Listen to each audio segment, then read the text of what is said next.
News paper open చేయగానే మనకు ఒక 4-5 క్రైమ్లు డిస్ట్రిక్ట్ పేపర్స్ లాంటి పేపర్స్లలో కనబడుతుంటాయి. అందులో 3 లేదా 4 క్రైమ్స్ ఎక్స్ట్రా మ్యారిటల్ అఫేర్స్ మీద కనబడుతుంటాయి, ఇన్ఫిడిలిటీ మీద కనబడుతుంటాయి. మన దేశంలో పెళ్లిళ్ళు దేనికోసం చేస్తాం? ఫ్యామిలీ ప్రైడ్ కోసమే మనం పెళ్లి చేస్తాం. మన పెళ్లి ఎంత నవ్వొచ్చే విషయం జరుగుతుందంటే పెళ్లి పందిరి పెళ్లి కొడుకు పెళ్లి కూతురు ఇష్ట ప్రకారం చేస్తాం, వంటకాలు ఏం చేయాలో వాళ్ళ ఇష్ట ప్రకారం చేస్తాం. కానీ ట్రాజెడీ ఏంటంటే పెళ్లి మాత్రం వాళ్ళు ఇష్టం ఉన్న వాళ్ళు చేసుకోవాలి. దే ఫెయిల్ టు సాటిస్ఫై అంటే అందరూ ఏమనుకుంటారంటే physical satisfaction. It is not physical satisfaction. He has betting issue. అమ్మాయికి వాయిస్ కూడా సరిగ్గా ఉంది. ఇన్ని లిమిటేషన్స్ తోటి ఇద్దరి జీవితం ఎట్లా నడుస్తుంది? ఆమెకి మాట్లాడరాదు కదా సార్ సరిగా. మాట్లాడరాదు కాబట్టి కొట్లాట ఉండదు. ఉండదు. కేరళలో జోలీ జోసెఫ్ అని చెప్పేసి ఒక ఆవిడ, ఆమె కేవలం సెక్షువల్ గ్రాటిఫికేషన్ కోసము kept on killing one by one. మరి వాళ్ళు అంటే ఇది ఒక ఎక్సెప్షనల్ సైకాలజీ ఉంటుంది. The biggest and most powerful force is opposite sex attraction. Anti social personality disorder ఉంటుంది. ఓకే, వాళ్ళ ఎగ్జిస్టెన్స్ వీళ్ళకి థ్రెట్ లాగా అనిపిస్తుంది. ఇప్పుడు పుతిన్ ఉన్నాడు, why they are doing war for war? Putin childhood చూస్తే he born during the war. చాలా దుర్భరమైన పరిస్థితుల్లో జీవించాడు. వాటర్ లేక, ఫుడ్ లేక దుస్థితిలో జీవించాడు. వ్లాడిమిర్ పుటిన్ విపరీతమైన యాంగ్జైటీ ఉంటుంది వాళ్ళకి. అబ్బాయిలు పెళ్లి చేసుకున్న తర్వాత అబ్బాయిల స్టేటస్ ఏం మారతలేదు, కానీ అమ్మాయిలు పెళ్లి చేసుకుంటే ఇంటి పేరు చేంజ్ అవుతుంది, వర్కింగ్ అవర్స్ చేంజ్ అవుతాయి, తర్వాత ఇంటి రెస్పాన్సిబిలిటీ తీసుకోవాలా, వంట చేయాలా, వాళ్ళ అత్తమామలను ఇంప్రెస్ చేయాలా. భారతదేశంలో ఉన్న స్త్రీలకు స్వాతంత్రం ఇస్తే ఏం జరుగుతుంది అనే దాని మీద డేటా తీసి దాని అవుట్కమ్ ఏమొచ్చిందంటే అప్పుడే ఎందుకంటే వాళ్ళను గౌరవంగా చూసే వాతావరణం లేదు. తల్లిదండ్రులు మా అల్లుడు అమెరికాలో ఉంటాడు, ఆస్ట్రేలియాలో ఉంటాడని కాకుండా మా అమ్మాయి మనసులో ఉంటాడని. హాయ్ ఫ్రెండ్స్, వశిష్ట 360తో మీ అందరికీ సుపరిచితమైనటువంటి నేను ఇప్పుడు వశిష్ట 365 అని చెప్పేసి ద రియల్ టాక్స్ అనే పాడ్కాస్ట్ ఛానల్ ని మొదలు పెట్టడం జరిగింది. This is the first episode and ఈ ఎపిసోడ్ లో మ్యారేజ్, లవ్, టాక్సిక్ రిలేషన్షిప్స్ ఇలాంటి ఎన్నో అంశాల గురించి చాలా కూలంకుషంగా, చాలా ఇన్ఫర్మేటివ్ గా ఈ వీడియోని చేయడం జరిగింది. మీరందరూ ఈ వీడియోని చూడటమే కాకుండా మా ఛానల్ని సబ్స్క్రైబ్ చేసి వశిష్ట 360 ఛానల్ని ఏ రకంగా అయితే ఆదరించారో అదే విధంగా దీన్ని కూడా ఆదరిస్తారని చెప్పి ఆశిస్తున్నాను. Watch the full episode. ఈ రోజు మనం ఇంటర్వ్యూ చేయబోతున్న వ్యక్తి సైకాలజిస్ట్ వీరేందర్ చెన్నోజ్ గారు. గత 35 సంవత్సరాలుగా ప్రాక్టీసింగ్ సైకాలజిస్ట్ గా మన తెలుగు రాష్ట్రాల్లో చాలా సుపరిచితులు. Particularly love, marriage, toxic relationships గురించి మాట్లాడడం జరిగింది. అండ్ చాలా ఇన్ఫర్మేటివ్ వీడియో ఇది, చాలా బాగా వచ్చింది. ఈ వీడియోని చివరి వరకు చూస్తారని చెప్పి ఆశిస్తున్నాను. Hi sir, how are you? Fine, thank you sir. Vashishta 365 the real talks అనే పాడ్కాస్ట్ ఛానల్ స్టార్ట్ చేసిన తర్వాత కాంటెంపరీ ప్రాబ్లమ్స్ని, ఈ ప్రాబ్లమ్స్ మీద ఇన్ఫర్మేషన్ డిసిమినేట్ చేయాలనే విషయం మీద ఎవరెవరు గెస్ట్ అని అనుకున్న టైంలో ఒక మంచి సైకాలజిస్ట్ని, సీనియర్ మోస్ట్ సైకాలజిస్ట్ని తీసుకొచ్చి కాంటెంపరీ ప్రాబ్లమ్స్ మీద ఇవ్వాలనే ఉద్దేశంతో మిమ్మల్ని ఇన్వైట్ చేయడం జరిగింది sir. Happy to see you in our studio. Thank you, Vashishta. I'm also very happy to see that you started this. Yes, sir. I hope that similar to all your businesses, yes, sir, this should also go a long way. Sir. I wish that it should reach out every person in the world. I feel, I think it is a first step, I believe. Thank you, sir. Yeah. Sir, ఇప్పుడు I'll delve directly into the topic. Yeah, please. ఏ news paper open చేసినా, Telugu news papers, బేసికల్గా మనం తెలుగు వాళ్ళం కాబట్టి Telugu news paper చదువుతుంటాం. News paper open చేయగానే మనకు ఒక 4-5 క్రైమ్లు డిస్ట్రిక్ట్ పేపర్స్ లాంటి పేపర్స్లలో కనబడుతుంటాయి. మనకు మెయిన్ పేపర్లో కూడా 4-5 క్రైమ్స్ కనబడుతుంటాయి. అందులో 3 లేదా 4 క్రైమ్స్ ఎక్స్ట్రా మ్యారిటల్ అఫేర్స్ మీద కనబడుతుంటాయి, ఇన్ఫిడిలిటీ మీద కనబడుతుంటాయి. And both are one and the same అనుకుంటాను ఆల్మోస్ట్.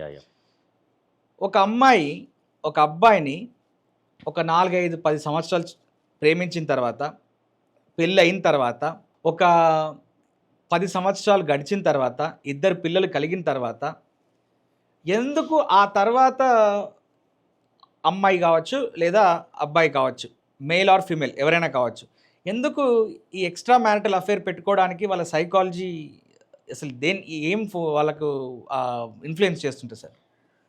బేసిక్గా మన దేశంలో అయితే సెక్షువాలిటీ, అవతల వ్యక్తుల పట్ల ఉన్న కన్సర్న్, ప్రేమ అనేది మన సమాజమే సప్రెస్ చేస్తుంది.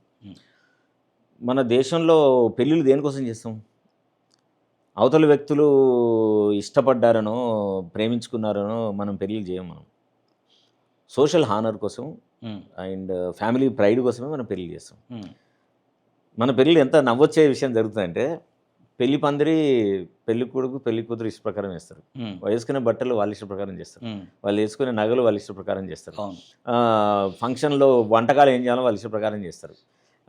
ఏ హాలు ఎట్లుండాలనేది ఇష్ట ప్రకారం చేస్తారు. పెళ్లి కాడు కూడా వాళ్ళ పెళ్లి కొడుకు పెళ్లి కూతురు యొక్క ఇష్ట ప్రకారం చేస్తారు. కానీ ట్రాజెడీ ఏంటంటే పెళ్లి మాత్రం వాళ్ళు ఇష్టం ఉన్న వాళ్ళు చేసుకోవాలి. ఫంక్షను ఫుడ్ ఇవన్నీ ఒక్కరోజుతో అయిపోతుంది. వచ్చి తిన్న వాళ్ళు గుర్తుండకపోవచ్చు. కానీ ఎవరైతే కలిసి జీవించి ప్రయాణం చేయాలనో వాళ్ళు ఒకరికంటే ఒకరికి ఇష్టం ఉండదు. ఇది మాత్రం ఒక సోషల్ కండిషన్ కోసమో లేకుంటే ఫ్యామిలీ ప్రైడ్ కోసం మాత్రమే పెళ్లి చేస్తారు. సో అట్లాంటి పెళ్ళిళ్ళ లోపల డ్యూటీ తప్ప ప్లెజర్ ఏడు ఉంటుంది. అవును, ఒక రోల్ ఇచ్చారు కాబట్టి ఆ రోల్ను డిస్ప్లే చేయాలి తప్ప నాకు సంతోషం ఎక్కడ ఉంటుంది. కాబట్టి పెళ్ళిళ్ళు పెద్దల ఇష్టం కోసం జరిగితే సంతోషాలు వాళ్ళ ఇష్ట ప్రకారం వాళ్ళు ఎత్తుక్కుంటారు. That's how the major crux. మన పెళ్ళిళ్ళు దాటిపోయి స్త్రీలు కానీ పురుషులు కానీ వేరే వాళ్ళ కోసం ఎందుకు వెళ్తారు అనేది ఒక సోషలాజికల్ పర్స్పెక్టివ్లో అది చేస్తాం. కానీ బేసిక్గా ఫ్రాయిడ్ ఏం చెప్తారంటే సైకలాజికల్ పర్స్పెక్టివ్ లోపల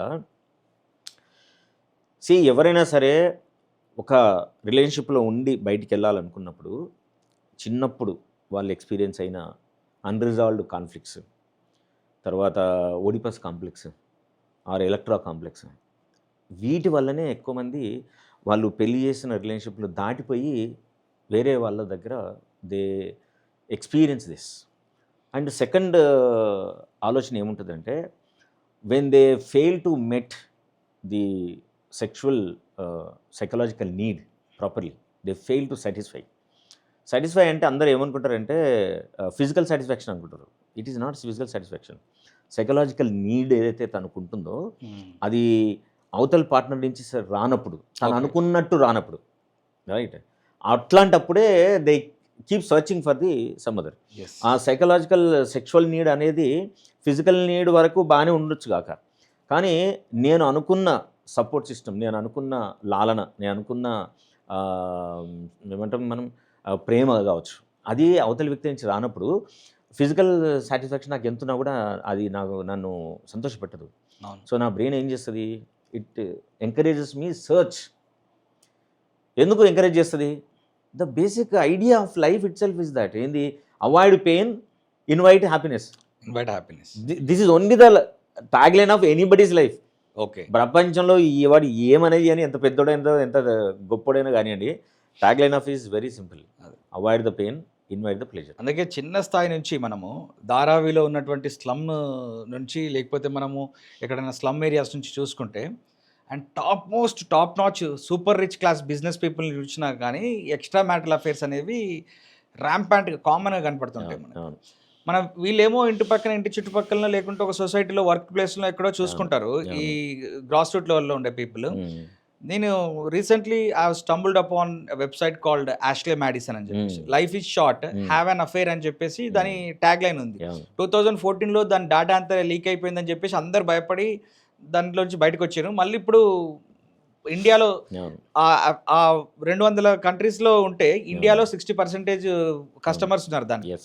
సో అయితే కొంతమందిని చాలా వాళ్ళ వైఫ్స్తో కానీ వాళ్ళ హస్బెండ్స్తో కానీ వాళ్ళ మ్యారిటల్ రిలేషన్షిప్లో హ్యాపీగా ఉన్న వాళ్ళని కూడా కొంతమందిని ఇంటర్వ్యూ చేసినప్పుడు ఆ వెబ్సైట్ వాళ్ళు ఏం చెప్తారని అంటే, ఎక్స్ట్రా మ్యారిటల్ అఫేర్ అనేది పక్క చూపులు చూడటం అనేది ఒక క్రేజీనెస్ లాగా ఫీల్ అవుతుంది. లేదండి, యాక్చువల్గా అందరు అట్లా అనుకుంటారు. కానీ if you go back to our homo sapien days, okay, ఈ పెళ్ళిళ్ళు కలిసి ఉండడాలు, మనిషి అనేవాడు కుటుంబానికే రిస్ట్రిక్ట్ అయి ఉండాలి, ఐడియా ఎన్నేళ్ళండి? కొన్ని వేల సంవత్సరాలు. బుట్టి ఎన్ని రోజులు? 4 లక్షలు, 5-6 లక్షల సంవత్సరాలు.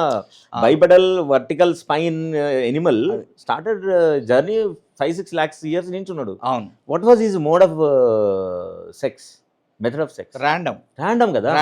ఎన్ని సంవత్సరాలు ర్యాండమ్ ఉండొచ్చు? More than 4 lakhs years.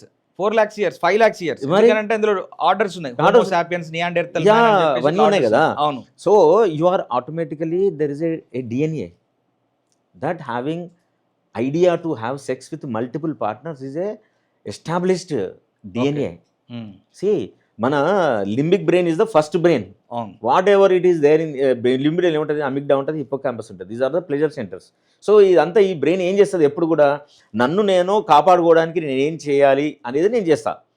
అది ఇప్పటికి కూడా it is the oldest brain in the human. కాబట్టి ఈ మనిషి అనేవాడు, ఒక మనిషి ఒక మేల్ ఒక స్త్రీకే ఉండాలా, ఒక స్త్రీ ఒక పురుషునికే కనెక్ట్ కావాలా అనేది it's a very latest idea. కాబట్టి ఎన్ని సంవత్సరాల నుంచో ఉన్న ఐడియా అది keep on insisting us. It makes us compulsory to behave like that. Okay. మనం ఒకరికి ఒకరే అన్న ఆలోచన ఏంటి, ఇది social conditioning, okay. Not by default human conditioning కాదు అది. ఓకే. కాబట్టి ఇంకోటి ఏంది, మేల్కి సంబంధించి మేల్ ఐడియా ఏంటంటే to spread the sperm. That is the first. So అది ఇంటర్నల్ కన్స్ట్రక్ట్, మేల్ కన్స్ట్రక్ట్ అది. ఓకే. Male construct. సో అంటే ఒక్కోసారి నాకు ఎంత ఆశ్చర్యం వేస్తుందంటే, మన సోషల్ బీయింగ్ లోపల కూడా చాలా ముసలోళ్ళు వాళ్ళు స్త్రీలకు సజెస్ట్ చేస్తూ ఉంటారు, ఏమని, మొగుడు వచ్చేసరికి నువ్వు అందంగా తయారై ఉంది. అవును, అవును సార్, అవును, ఏదంటే కరెక్ట్. ఊర్లలో చెప్తుంటాను. కరెక్టే. నేను ఈ సైకాలజీ స్టడీస్ చదివి హ్యూమన్ బిహేవియర్ చదువుతుంటే ఆశ్చర్యం వేస్తుంది. అరే how come they really could identify this, because male get this sexual arousal visual is more మేల్కి. Female will accept this in a different platform, different mode, isn't it? So when male feels stressed up, his coping mechanism is to go for sex. Okay. Right. Female's coping mechanism is when they feel happy and safe, they want to enjoy that peace with the sex. Emotional. So there is a two different approaches are there. Okay. So male ఎప్పుడైనా ఏమి ఇంటర్నల్గా biologically and DNA construct ఏంటంటే, always ready to spread the sperm to continue the progeny. Okay. That is the construct. అది social construct కాదు, social construct, psychological and biological construct, అది genetical construct. So ఒక period of time 4.5 లక్షల సంవత్సరాల నుంచి అట్లే వచ్చి ఒక 5-6 వేల సంవత్సరాల నుంచి ఒక స్మాల్ గ్రూప్, అది కూడా ఓన్లీ ఇండియన్ కాంటెక్స్ట్ కనుక చూస్తే, it has become a taboo to have a relationship with the other female. So this is definitely a biggest challenge for the human male existence on this planet, especially in this కల్చర్స్లో వచ్చింది కాబట్టి. కాబట్టి ఎప్పుడైతే మనిషి ప్రకృతిగా జీవించడం నుంచి ఒక conditioned లివింగ్లోకి, మతం అనే చట్టంలోకి ఎప్పుడైతే మనిషి ఎంటర్ అయిందో, the actual trouble started from there. మనిషికి సైకలాజికల్ ఇష్యూస్ ఎక్కడి నుంచి వస్తున్నాయి, ఈ కండిషనింగ్, బికాజ్ ఆఫ్ ఈ కండిషన్, ఈ ప్రెషర్స్ ఎక్కువ కావడం వల్ల వస్తున్నాయి. సో ఇప్పుడు నేను స్వేచ్ఛగా ఉన్న మనిషిని తీసుకొచ్చి ఒక ఫ్రేమ్ చేసినావు, అవును, రైట్, ఇదే నీ ప్రపంచం అన్నావు. అవును. సో ఆ ప్రపంచంలోకి వెళ్ళడానికి ఎన్ని లక్షల సంవత్సరాలు పట్టాలి? అవును. కొన్ని లక్షల సంవత్సరాలు నేను స్వేచ్ఛగా జీవించి, అవును, జస్ట్ కొన్ని వేల సంవత్సరాల నుంచి నేను నిలబడే పరిస్థితి వచ్చినప్పుడు ఎట్లా, హౌ ఇట్ ఈస్. సో నా ఇప్పుడు మన సమాజం ఎదుర్కొంటున్న బిగ్గెస్ట్ ఛాలెంజ్లో దిస్ ఈజ్ మేజర్ థింగ్ అనిపిస్తున్నాను. ఓకే. సో సార్, ఇప్పుడు వేద మంత్రాల సాక్షిగానో, లేకపోతే ఒక్కొక్క మతంలో ఒక్కొక్క కైండ్ ఆఫ్ రిచువల్ ఉంటుంది పెళ్లి చేసుకున్నప్పుడు. అటువైపు ఇటువైపు 7 తరాలను చూసుకుంటారు. తర్వాత దానికి ముందు మెహందీ ఫంక్షన్ అని, హల్దీ ఫంక్షన్ అని, ఎంగేజ్మెంట్ అని, ఎన్నో రకాల ఫంక్షన్స్ చేసుకుంటారు. పెళ్లి రోజు చాలా పెద్ద రిచువల్స్ జరుగుతుంటాయి. వాళ్ళకి తరపునటువంటి ప్రీస్ట్లను కూర్చోబెట్టి రిచువల్స్ జరుగుతుంటాయి. కొన్ని వేల మంది ముందు ఈ పెళ్లి తంతు జరుగుతుంటుంది. ఇది 6 నెలలు ఏడాది కాకముందుకే వీళ్ళు ఇన్ని విషయాలను కూడా మైండ్లో పెట్టుకొని వీళ్ళు దీన్ని బ్రేక్ చేసి ఆ ఎక్స్ట్రా మ్యారిటల్ అఫేర్కి వెళ్ళడానికి చూపిస్తుంటారు. ఆడి వరకు ఓకే మీరు చెప్పింది. కాకపోతే దీనికి అడ్డు ఎవరు ఉన్నారు అని చెప్పి చూసినప్పుడు, ఒకవేళ వైఫ్ అడ్డు ఉంటే వైఫ్ని చంపేస్తాడు హస్బెండ్. ఒకవేళ హస్బెండ్ అడ్డు ఉంటే ఈమె లవర్తో ఎవరైతే బాయ్ ఫ్రెండ్ ఉన్నాడో, టౌటెడ్ బాయ్ ఫ్రెండ్, ఆయనతో ఈయనని చంపిస్తుంది. లేకపోతే హస్బెండ్ కొంచెం వీక్ అనుకున్నప్పుడు, తెలిసే ప్రయత్నం జరగదనుకున్నప్పుడు, పిల్లలు ఒకవేళ అడ్డొస్తే పిల్లలను చంపిస్తుంటాం. అసలు నిజంగా అసలు ఇంత చంపి కుక్కర్లో పెట్టి ఉడకబెట్టి అవుట్స్కట్స్లో పడేసి, లేదా ఎక్కడో ఒక గెట్ టుగెదర్ పార్టీలో ఓల్డ్ ఫ్రెండ్ కలిసినప్పుడు 3 పిల్లలను చంపి ఆయన దగ్గరికి వెళ్ళడము, లేదా ఎక్కడో ఒక హాస్పిటల్లో ఫిజియోథెరపీ చేస్తుంటే అక్కడ టచ్ అయినటువంటి వ్యక్తిని కోసము వాళ్ళ హస్బెండ్ని చంపేసి ఆయన మీద యాసిడ్ పడిపోయింది, ఈయననే నా హస్బెండ్, ఆయన ఒరిజినల్ ఆయన చంపేసి దాన్ని కంప్లీట్గా దాచిపెట్టి ఈయననే నా హస్బెండ్ అని చెప్పి ఇంత డీప్గా మాతృమూర్తి లాంటి స్త్రీ వెళ్ళడానికి కారణాలు ఏంటి సార్ అసలు? See, ఆ, the biggest and most powerful force um, in the world um. is opposite sex attraction. Okay, డబ్బు కాదు ఏది కాదు. It comes in the first. మీరు గతంలో యుద్ధాలు చూడండి, ఆ, యుద్ధాలు దేని మీద జరిగాయండి మనకి ఎక్కువ? రామాయణం చూసుకున్నా అంతే, మహాభారతం చూసుకున్నా అంతే. అవును, మీరు క్లియోపాత్రది లేదా? క్లియోపాత్ర అంతే. ఇంటర్నేషనల్ స్టోరీ కదా అది. అవును అవును, Is it or not? అంతే అంతే. సో ఆపోజిట్ సెక్స్ అట్రాక్షన్ అనేది it is a very very powerful. It is beyond your political power, um, it is beyond your land power, అవును. Beyond your financial power. Um, first ఎందుకు అక్కడి నుంచి వచ్చింది? ఎందుకంటే ఒక వ్యవస్థీకృతంగా రాజ్యాన్ని అధికారం చేయాలి అనేది చాలా ఎంతంటే ఒక 50,000 60,000 70 సంవత్సరాల కింద ముందు, అంతకుముందు అంతా ఓపెన్ కదా, అవును ఓపెన్. ఎవరినెవడు రూల్ చేసేది లేదు. ఇప్పుడు మన హిస్టరీ బుక్స్ లో చూసుకుంటే కూడా 5,000 సంవత్సరాల చరిత్రే కనబడుతుంది కనబడుతుంది మనకు, మనకు, అంతకంటే బియాండ్ కనబడదు. బియాండ్ కనబడదు. కదా. అవును, so for all practical reasons మనం 5,000 అప్పుడు లిఖించలేని సిస్టమ్ ఉండేది కాబట్టి అనుకుందాం ఉండొచ్చు, 10,000 ఉండొచ్చు. 10,000 ఉండొచ్చు. 4 లక్షల సంవత్సరాలు మనిషి ఎట్లా జీవించాడు? ర్యాండమ్ రాండం కదా. ర్యాండమ్. సో అడవిలో అందరూ విచ్చలవిడిగా జీవించారు. There was no any moral, only ఇద్దరు వ్యక్తుల మధ్య ఆకర్షణ ప్రధానంగా, ఇద్దరి మధ్య ఇంటర్కోర్స్ జరిగేది. ఇప్పుడు అది పోయింది. అది ఎప్పుడైతే ఒకరికొకరికి ఇష్టం బేస్ మీద పెళ్ళిళ్ళు జరగడం మానేశారో, ఓన్లీ కుటుంబం పరపతి కోసమో, కుటుంబం బిజినెస్ కోసమో, కుటుంబం హానర్ కోసమో, ఓన్లీ పెళ్ళి అనేది ఒక డ్యూటీ కోసమో అని ఒక రోల్లకు ఫిక్స్ అయ్యి ఒక ఉద్యోగం లాగా చేయబడ్డదో, అప్పుడు న్యాచురల్గా చేసిన వాళ్ళ మీద నాకు పగ ఉంటుంది కదా, నాకు ఒక కక్ష ఉంటుంది. ఇప్పుడు అమ్మాయిలు మా నాన్నలు అంటారు, మా అమ్మాయి అట్లా కాదండి, నేను ఏరిలో చెప్తే అలా చేసుకుంటుంది. ఎంత దుర్మార్గం అండి, చాలా గౌరవం. ఎంత దుర్మార్గం. మీకు ఇక్కడ ఒక ఎగ్జాంపుల్ చెప్తాను, sorry for the interruption sir. నేను ఒక ఫేమస్ సివిల్ సర్వీసెస్ ఇన్స్టిట్యూట్లో కోచింగ్ తీసుకుంటున్నాను. నేను సివిల్ సర్వీస్ ప్రిపేర్ అయినా, ఒక అమ్మాయి బాగా టాలెంటెడ్ ఇంటెలిజెంట్, ఆ అమ్మాయికి అదే ఇన్స్టిట్యూట్లో ఒక అబ్బాయితో పరిచయం అయిందని చెప్పేసి ఆ అమ్మాయికి పెళ్ళి సంబంధము చూడడం మొదలుపెట్టినారు అన్నట్టు. ఆల్ ఆఫ్ సడన్గా ఓవర్ నైట్లో అమ్మాయికి పెళ్లి సంబంధం చూశారు, పెళ్లి చేసేసారు. పెళ్లి చేద్దామని చెప్పి ఏర్పాట్లు చేశారు. ఆ అమ్మాయి ఏం చేసింది, పెళ్లి రేపనగా ఈరోజు మార్నింగ్ జంప్ వెళ్ళిపోయింది. వీళ్ళు ఫ్యామిలీ ప్రైడ్ ప్రైడ్ ప్రైడ్ అని చెప్పి రగిలిపోతున్నారు వాళ్ళు. ఆ ఫ్యామిలీ చాలా మంచి ఉన్నతమైనటువంటి ఫ్యామిలీ అన్నట్టు రగిలిపోతున్నారు. అటువైపున కూడా పెళ్ళి ఎవరైతే వాళ్ళ ఫ్యామిలీలో చూస్తున్నారో వాళ్ళు కూడా ఈ పెళ్లి జరగకపోతే మీ శాల్తీలు లేచిపోతాయి అనే దగ్గర వాళ్ళు ఆలోచిస్తున్నారు ఫ్యాక్షనిస్ట్ లాగా. ఏం చేద్దామని చెప్పి ఆలోచించి ఏం చేసిరు అంటే, టైంకి చిన్న కూతురు అమ్మాయి లేచిపోయిన అమ్మాయి వల్ల రానబే గర్ల్ ఎవరైతే ఉన్నారో ఇలోపుడు గర్ల్ వాళ్ళ చెల్లెలు ఉంది. ఈమెను నాన్న పరువు లేకుంటే హార్ట్ అటాక్ అది ఇది అని చెప్పేసి మెలోడ్రామా ఏదో చేస్తే అమ్మాయి ఒప్పుకుంది. కానీ ఈ సంబంధం లేని అమ్మాయి సంబంధం లేని అబ్బాయితో పెళ్లి చేసుకున్న తర్వాత ఈమెకు ఇంకొక దగ్గర లవ్ ఉంది ఆల్రెడీ. యాక్చువల్గా ఫస్ట్ ఈమెనే పోదాం అనుకున్నది. ఈమె ఏం చేసింది, ఆ లవర్తో కలిసి ఈయన చంపేసింది. ఇది పెళ్లి చేసుకున్న అబ్బాయిని చంపేసింది. చిన్న లాజిక్ సార్. సో దీన్ని మీరు ఎట్లా చూస్తారా? So the first now let us try to understand ఏం జరుగుతుంది, అమ్మాయి ఎందుకు చంపాలి. మనకు సిస్టంలో డివోర్స్ ఉంది, ఇష్టం లేకుండా సంసారం చేయకుండా బయటికి రావచ్చు, ఇవన్నీ ఉన్నాయి కదా. ఇవన్నీ ఫెసిలిటీస్ని ఇవన్నిటిని ఆప్షన్ వదిలేసి ఎందుకు మర్డర్ చేస్తుంటుంది అంటే, see it is a statement made by that girl that how serious I am about my life, number 1. Number 2, it's a statement to the boyfriend that how serious I am towards you. Okay, మనకు అది murder అనిపిస్తుంది, కానీ ఆ ఇద్దరు వ్యక్తుల మధ్య ఉన్న ప్రేమకి ఒక లౌడర్ స్టేట్మెంట్ కదా. ఏమని, నీ కోసం నేను ఏదైనా చేయడానికి రెడీ ఉన్నాను, చేసిన రైట్. సో ఇప్పుడు ఆ అబ్బాయి వీరిద్దరు ప్రేమించుకుంటే, ఈ అమ్మాయి పేరెంట్స్ ప్రెషర్ తోటి సిచ్యువేషనల్ కండిషన్ తోటి అబ్బాయిని పెళ్లి చేసుకోవాల్సి వచ్చింది.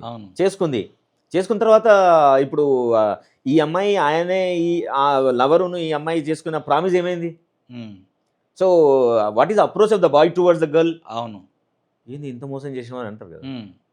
అవును. సో నేను ఎంత మనసా వాచిన కర్మ అన్ని రకాలుగా నేను అబ్బాయిని పెళ్లి చేసుకోవాలని చెప్పి you came out of the that love lock and you married this boy, then ఇప్పుడు నేను ఎట్లా నమ్మించాలి?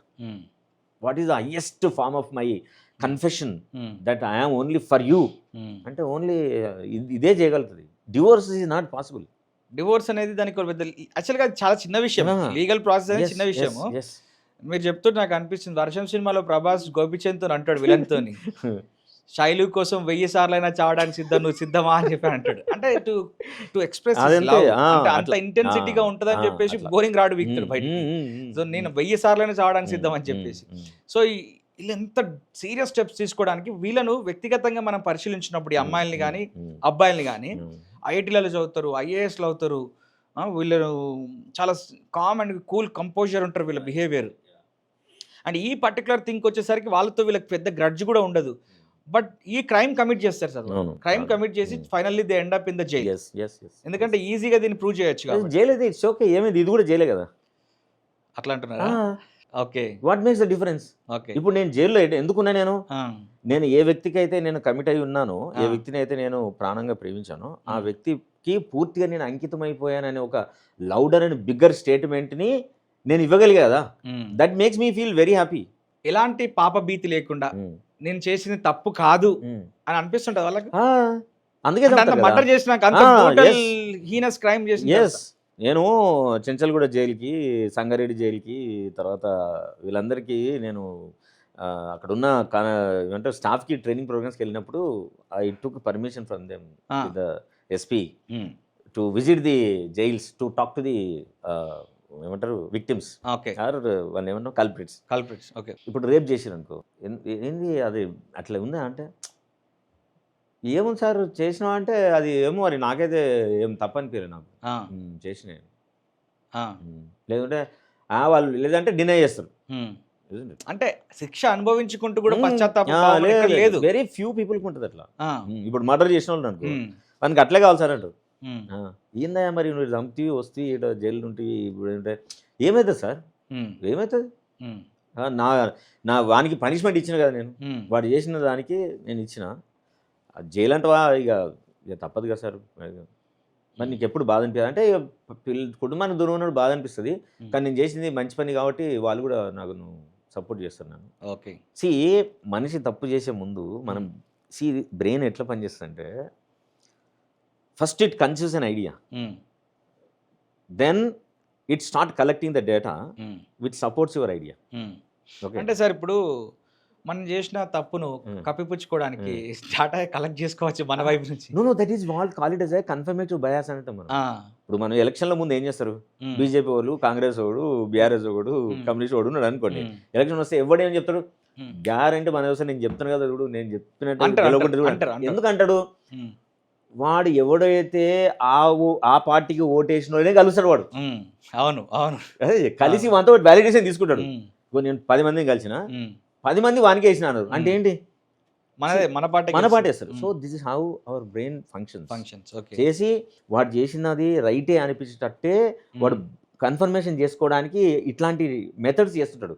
అదేమి కాన్షియస్ చేయడం కాదు, అది మన బ్రెయిన్ మనతో ట్రిక్ ప్లే చేస్తుంది. అండ్ ఆల్సో ఈ మర్డర్ చేసే వాళ్ళందరూ కూడా ఐక్యూ లెవెల్స్ తక్కువ ఉంటాయి. ఓకే, ఎమోషన్స్ ఫుల్ లెవెల్లో రన్ అవుతుంది. అది ఎందుకు రన్ అవుతుంది అంటే, the oldest brain we said that is a limbic brain. Limbic brain లో ఏముంటుంది అంటే అమిగ్డాలా ఉంటుంది, that is a house of emotions.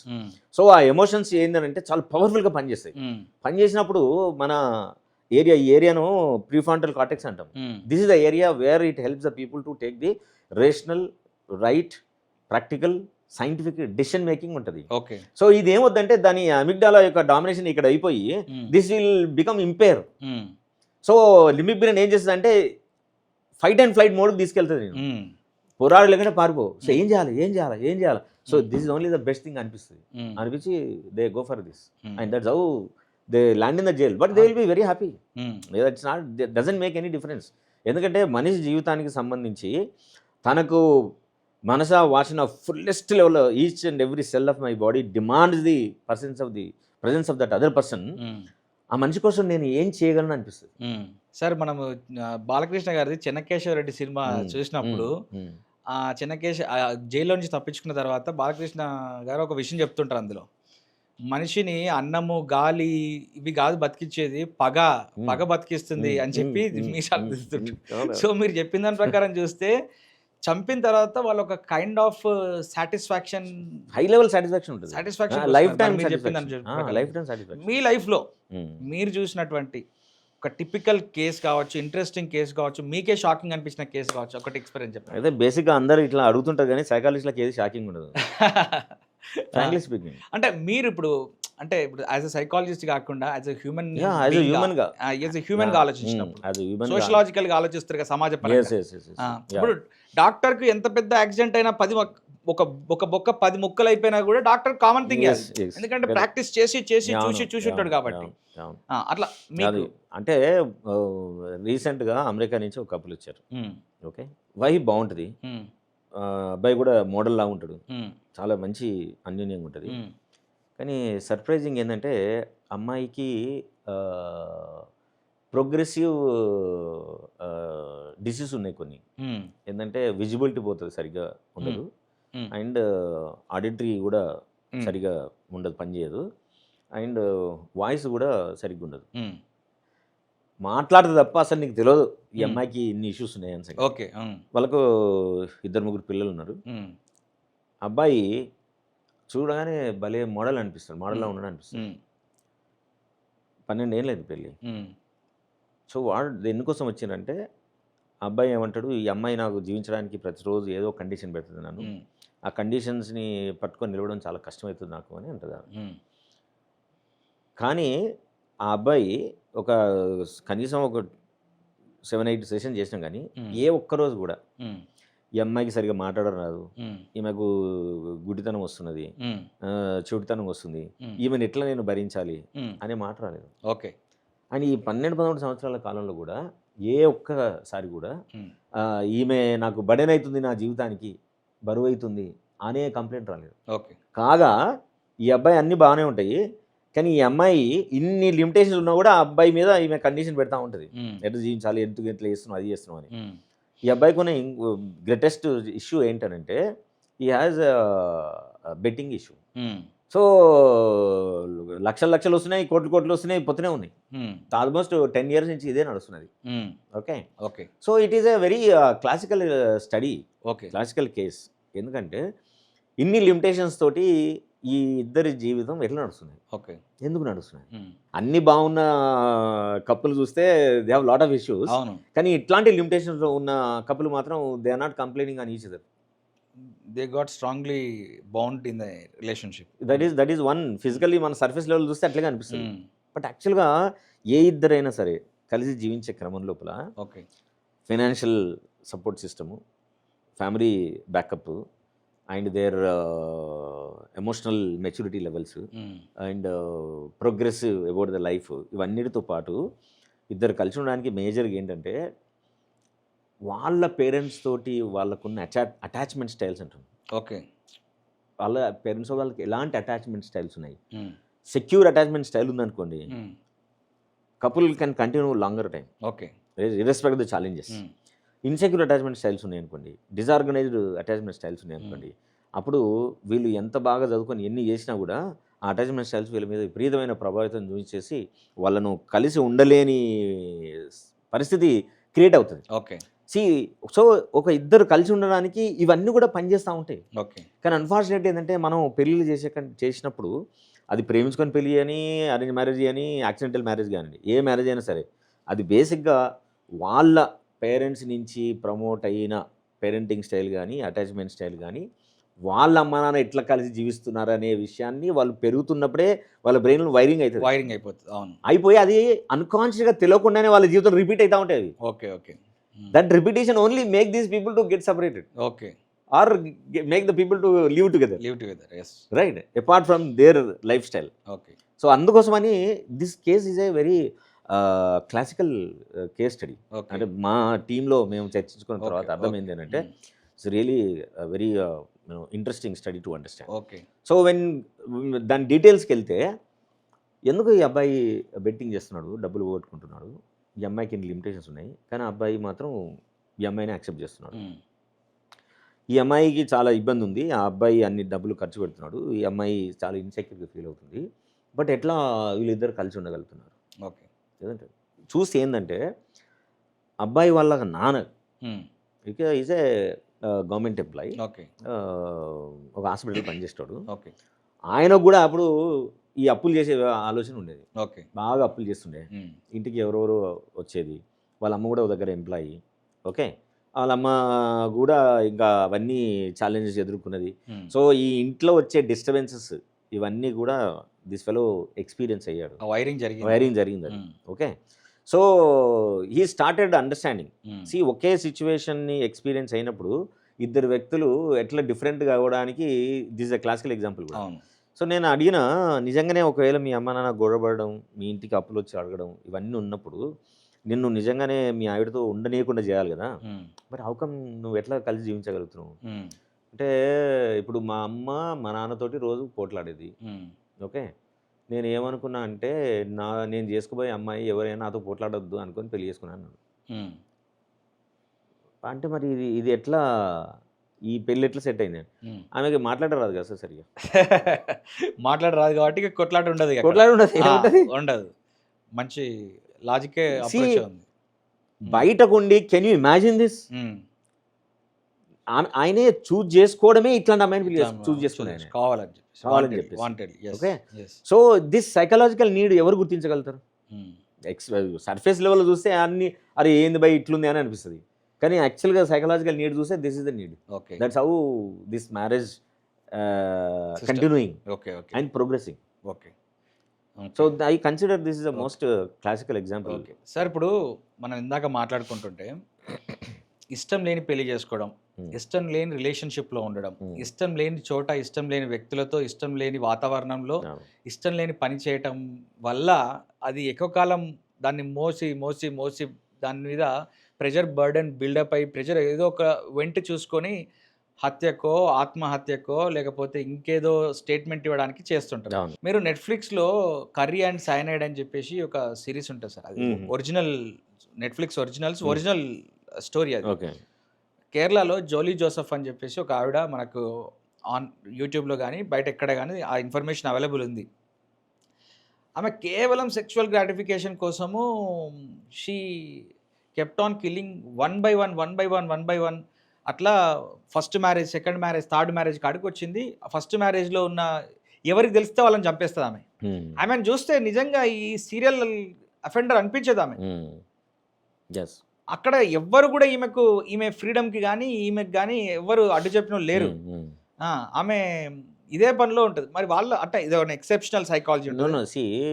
ఇట్లాంటి వాళ్ళందరికీ ఏంటంటే first they have anti social personality disorder ఉంటుంది. ఓకే, అలాంటి వాళ్ళు మాత్రమే హత్యలు చేయగలుగుతారు. First number 1. ఎందుకంటే వాళ్ళతో సంబంధం నేర్పిన తర్వాత వాళ్ళ ఎగ్జిస్టెన్స్ వీళ్ళకి థ్రెట్ లాగా అనిపిస్తుంది. Right, any time anywhere they may come and మనం కిల్ చేయొచ్చు, లేదు మనని డిఫైన్ చేయొచ్చు. సో వీళ్ళ వల్ల మనకు డేంజర్ ఉంది అనే ఆలోచనలో వాళ్ళు వెళ్ళిపోతారు. వాళ్ళు లేదు చైల్డ్హుడ్ ఇష్యూలో ఉన్నప్పుడు she might have experienced trauma. Okay, so ఈ ట్రామా, ఈ చిన్నప్పుడు ఉన్న ఈ అన్రిజాల్వ్డ్ కాన్ఫ్లిక్ట్స్, సప్రెస్డ్ ఎమోషన్స్ ఇవన్నీ కలిపి మనిషి తనకి ఏం కావాలనేది షేపప్ చేస్తుంది. ఓకే, సో అలాంటి షేప్ చేయవచ్చినప్పుడు తనకి ఇట్లా చెయ్యడము, ఇట్లా అనిపించడము ఏ ఒక్కరితో షేర్ చేసుకున్నా డెఫినెట్గా వాళ్ళు ఏదో ఒక సజెషన్ తీస్తారు కదా. వాళ్ళు ఏం చేస్తారంటే వాళ్ళు అట్లుంటే తప్ప బాగుండలేని మానసిక స్థితి వస్తుంది వాళ్ళకి. రైట్, ఇప్పుడు పుతిన్ ఉన్నాడు, జెలెన్స్కీ ఉన్నాడు, why they are doing war for what? వాళ్ళ చైల్డ్హుడ్ చూస్తే, పుతిన్ చైల్డ్హుడ్ చూస్తే he born during the war. Okay, చాలా దుర్భరమైన పరిస్థితుల్లో జీవించాడు. యుద్ధం అయిపోయిన తర్వాత శిథిలాల మధ్యలో వాటర్ లేక, ఫుడ్ లేక, పెద్ద పెద్ద ఎలుకలు జీవిస్తున్న ప్రాంతంలో జీవించాల్సిన దుస్థితిలో జీవించాడు వ్లాడిమిర్ పుటిన్. సో ఇప్పుడు ఏం చేస్తారు వాడు? ఎందుకు వాడు యుద్ధం ఇన్ని రోజుల నుంచి ఎందుకు కంటిన్యూ చేస్తున్నాడు? ఇన్ని లక్షల మంది చావుకి ఎందుకు కారణమవుతారు వీళ్ళు? Because their wiring is like that. వాళ్ళకి యుద్ధం చేస్తే తప్ప జీవితం ప్రశాంతంగా శాంతిగా ఉండదు అని అనిపిస్తుంది. Okay, so they create unconsciously వాళ్ళు తీసుకునే డెసిషన్స్, నిర్ణయాలు ఏవైనా సరే ఎట్లుంటుందంటే ఒక గందరగోళాన్ని, ఒక ఆందోళనను, ఒక భయాన్ని సృష్టించే వాతావరణానికి అనుగుణంగా చేస్తారు వాళ్ళు. సో ఆ భయం ఆందోళన ఎప్పుడైతే వస్తుందో they feel life is going good, okay, life is safe అనిపిస్తుంది. Okay. That is the reason యుద్ధాన్ని చేయాల్సిన అవసరం లేని పరిస్థితుల్లో కూడా వారు యుద్ధానికి ముందు చూపుతారు. మీరు చెప్తుంటే నాకు ఇంకొక ఎగ్జాంపుల్ గుర్తొస్తుంది, మీకు తెలిసే ఉంటుంది. ఫస్ట్ వరల్డ్ వార్ టైంలో Hitler was a foot soldier. ఈ ఒక ట్రెంచ్లో ఉండి టిఫిన్ బాక్సులు మాత్రమే అందించేవాడు ఫుట్ సోల్జర్. ఆ టైంలో హీ వాజ్ ఆ సౌండ్స్కి, ఆ కెనాన్ సౌండ్స్కి, బుల్లెట్ సౌండ్స్కి, వాటికి he was bit visually impaired and కొంచెం సైకలాజికల్గా కూడా డిస్టర్బ్ అయితే షాక్ ట్రీట్మెంట్స్ అవి ఇప్పించేసి తర్వాత మళ్ళీ తీసుకొచ్చారు. సెకండ్ వరల్డ్ వార్కు ఇక్కడ టిఫిన్ బాక్సులు అందించిన హిట్లర్ సెకండ్ వరల్డ్ వార్కి వచ్చేసరికి కారకుడు అయిపోయి 4 కోట్ల మంది చనిపోవడానికి ప్రధాన కారకుడు అయిపోయాడు. ఈ చంపడం కూడా ఇప్పుడు సార్ చూస్తే ఎట్లా ఉంటుంది అంటే, కొంతమందికి హిట్లర్ నాన్ వెజ్ తినడు, హిట్లర్కి అఫైర్స్ లేవు, హిట్లర్కి పెళ్ళి కాలేదు, హిట్లర్కి కుక్కలంటే, పువ్వులంటే, పిల్లలంటే, పిల్లులంటే, ప్రకృతి అంటే ఇష్టం. కానీ హిట్లరు ఒక 10x10 రూమ్లో లేకపోతే 20x20 రూముల్లో ఒక ఛాంబర్ చేసేసి దాంట్లో ఒక 500 మందిని లోపల కుక్కి పైనుంచి గ్యాస్ రిలీజ్ చేసేవాడు. గ్యాస్ ఛాంబర్స్ హోలోకాస్ట్ అని చెప్పి నెట్లో కొట్టిన వస్తుంటుంది మనకి. ఒకప్పుడు ఆల్మోస్ట్ పిచ్చోడు ఇతను అని చెప్పి షాక్ ట్రీట్మెంట్ తీసుకున్న వ్యక్తి ఇప్పుడు మీరు చెప్తుంటే అర్థమవుతుంది. సెకండ్ వరల్డ్ వార్కి వచ్చేవారు 4 కోట్ల మందిని చంపేంత వరకు నిద్రపోలేదు. ఎందుకంటే వాడి internal world has been design like that. And at every point of time he feels that there is a threat from them. అంటే మనిషికి ఏ చిన్న ఇచ్చిన వీడు వ్యతిరేకంగా మనం మాట్లాడుతున్నట్టు వీడు ఎప్పుడో ఒకసారి మనకు వ్యతిరేకంగా అయ్యి మనం చంపే అవకాశం ఉంది అని అనిపిస్తుంది. ఎందుకంటే బికాజ్ వాడే ఎగ్జాంపుల్ వాడి జీవితానికి, వాడు అట్లే తయారైంది కదా. అవును, వాడు ఎట్లా ఎమర్జ్ అయ్యాడు. రైట్, వాడు ఎమర్జ్ అయిన వాడి ప్రాసెస్, వాడు అధికార పీఠం మీద కూర్చున్న తర్వాత వాడు ఎవ్రీ మినిట్ ఈ ఫీల్స్ ఇన్సెక్యూర్ దట్ ఎవడన్నా నాలాగా వచ్చి నన్ను డిసైడ్ చేసినేమో. కాబట్టి 0.01% వీని పట్ల అవిధేయతగా ఎవడన్నా కనబడింది అంటే కదా వాడు not ready to spare him. Okay, right. అందుకే ఇప్పుడు మనం చాలా సినిమాల్లో డాన్ల నీళ్ళలో చూడండి, అవును, చిన్న మిస్టేక్ వాళ్ళు భరించలేరు. వాళ్ళు అంటే వాళ్ళు పిరికి వాళ్ళ సార్, భయం విపరీతమైన యాంగ్జైటీ ఉంటుంది వాళ్ళకి. సార్ ఇప్పుడు మనము చాలా కామన్గా కనబడుతుంటారు, నార్మల్ బిహేవియర్ కనబడుతుంటుంది, కానీ వాళ్ళు ఎవరూ లేనప్పుడు ఒంటరిగా ఉన్నప్పుడు చాలా అబ్నార్మల్ పీపుల్ వాళ్ళు. For example national crime records bureau report ప్రకారము 50 to 54% of the children they undergo child sexual abuse. ఎవరు చేస్తున్నారని చెప్పి ఇంకా డీప్గా మనం వెళ్ళినప్పుడు చైల్డ్ సెక్షువల్ అబ్యూస్ ఎవరు చేస్తున్నారు, బయట స్కూల్లో చేస్తున్నారా లేకుంటే ఇంకెవడైనా చేస్తున్నాడా అని చెప్పి చూసినప్పుడు all the perpetrators are known people. ఎవరు అని అంటే బాబాయ్, మామయ్య, తాత, లేకపోతే గార్డియను, కొన్నిసార్లు ఫాదరు. మరి వాళ్ళందరూ చూస్తే వాళ్ళు గౌరవప్రదమైనటువంటి పొజిషన్లో ఉంటారు, వాళ్ళకి మల్టిపుల్ పార్ట్నర్స్ కూడా ఉంటారు వాళ్ళందరూ. మరి ఈ పిల్లల మీద ఇట్లా చేయటం వల్ల అసలు ఆ సైకాలజీ ఏంది? వీళ్ళు పిల్లల మీద when they undergo such type of treatment, వాళ్ళ షాక్ వల్ల చాలామంది ఫ్యూచర్స్ పాడైపోతాయి కదా. అవునండి, అవును. దీన్ని మనము 2-3 రకాలుగా చూడొచ్చండి. ఒకటి ఏమో సోషలాజికల్ కండిషన్స్, వాళ్ళ జీవించే విధానము ఇట్స్ వెరీ ఏమంటాం జంతువులానే జీవిస్తుంటారు వాళ్ళు. సో వాళ్ళ స్టేట్ ఆఫ్ మైండ్, మన ఫ్రైడ్ ప్రకారం ఏం చెప్తాం మనం, ఈగో సూపర్ ఈగో అంటాం. అవును. సో వాళ్ళకు సూపర్ ఈగో డెవలప్ కాదు, వాళ్ళకు దే స్టక్ ఎట్ ఆ ఇద్దు దగ్గరనే అయిపోతారు. సో ద ప్రైమరీ నీడ్ ఏదైతే ఉందో ఇర్రెస్పెక్టివ్ ఆఫ్ ద సోర్స్, వాళ్ళు ఏంటి, వయసు ఏంటి, ఏది అని చూడకుండానే they try to go for it. And also రెండోది ఈ సైకలాజికల్ ఆస్పెక్ట్, వాళ్ళు పెద్దగా ఎవరైతే అయినరో వాళ్ళు జీవించిన క్రమం లోపల they also underwent the sexual abuse.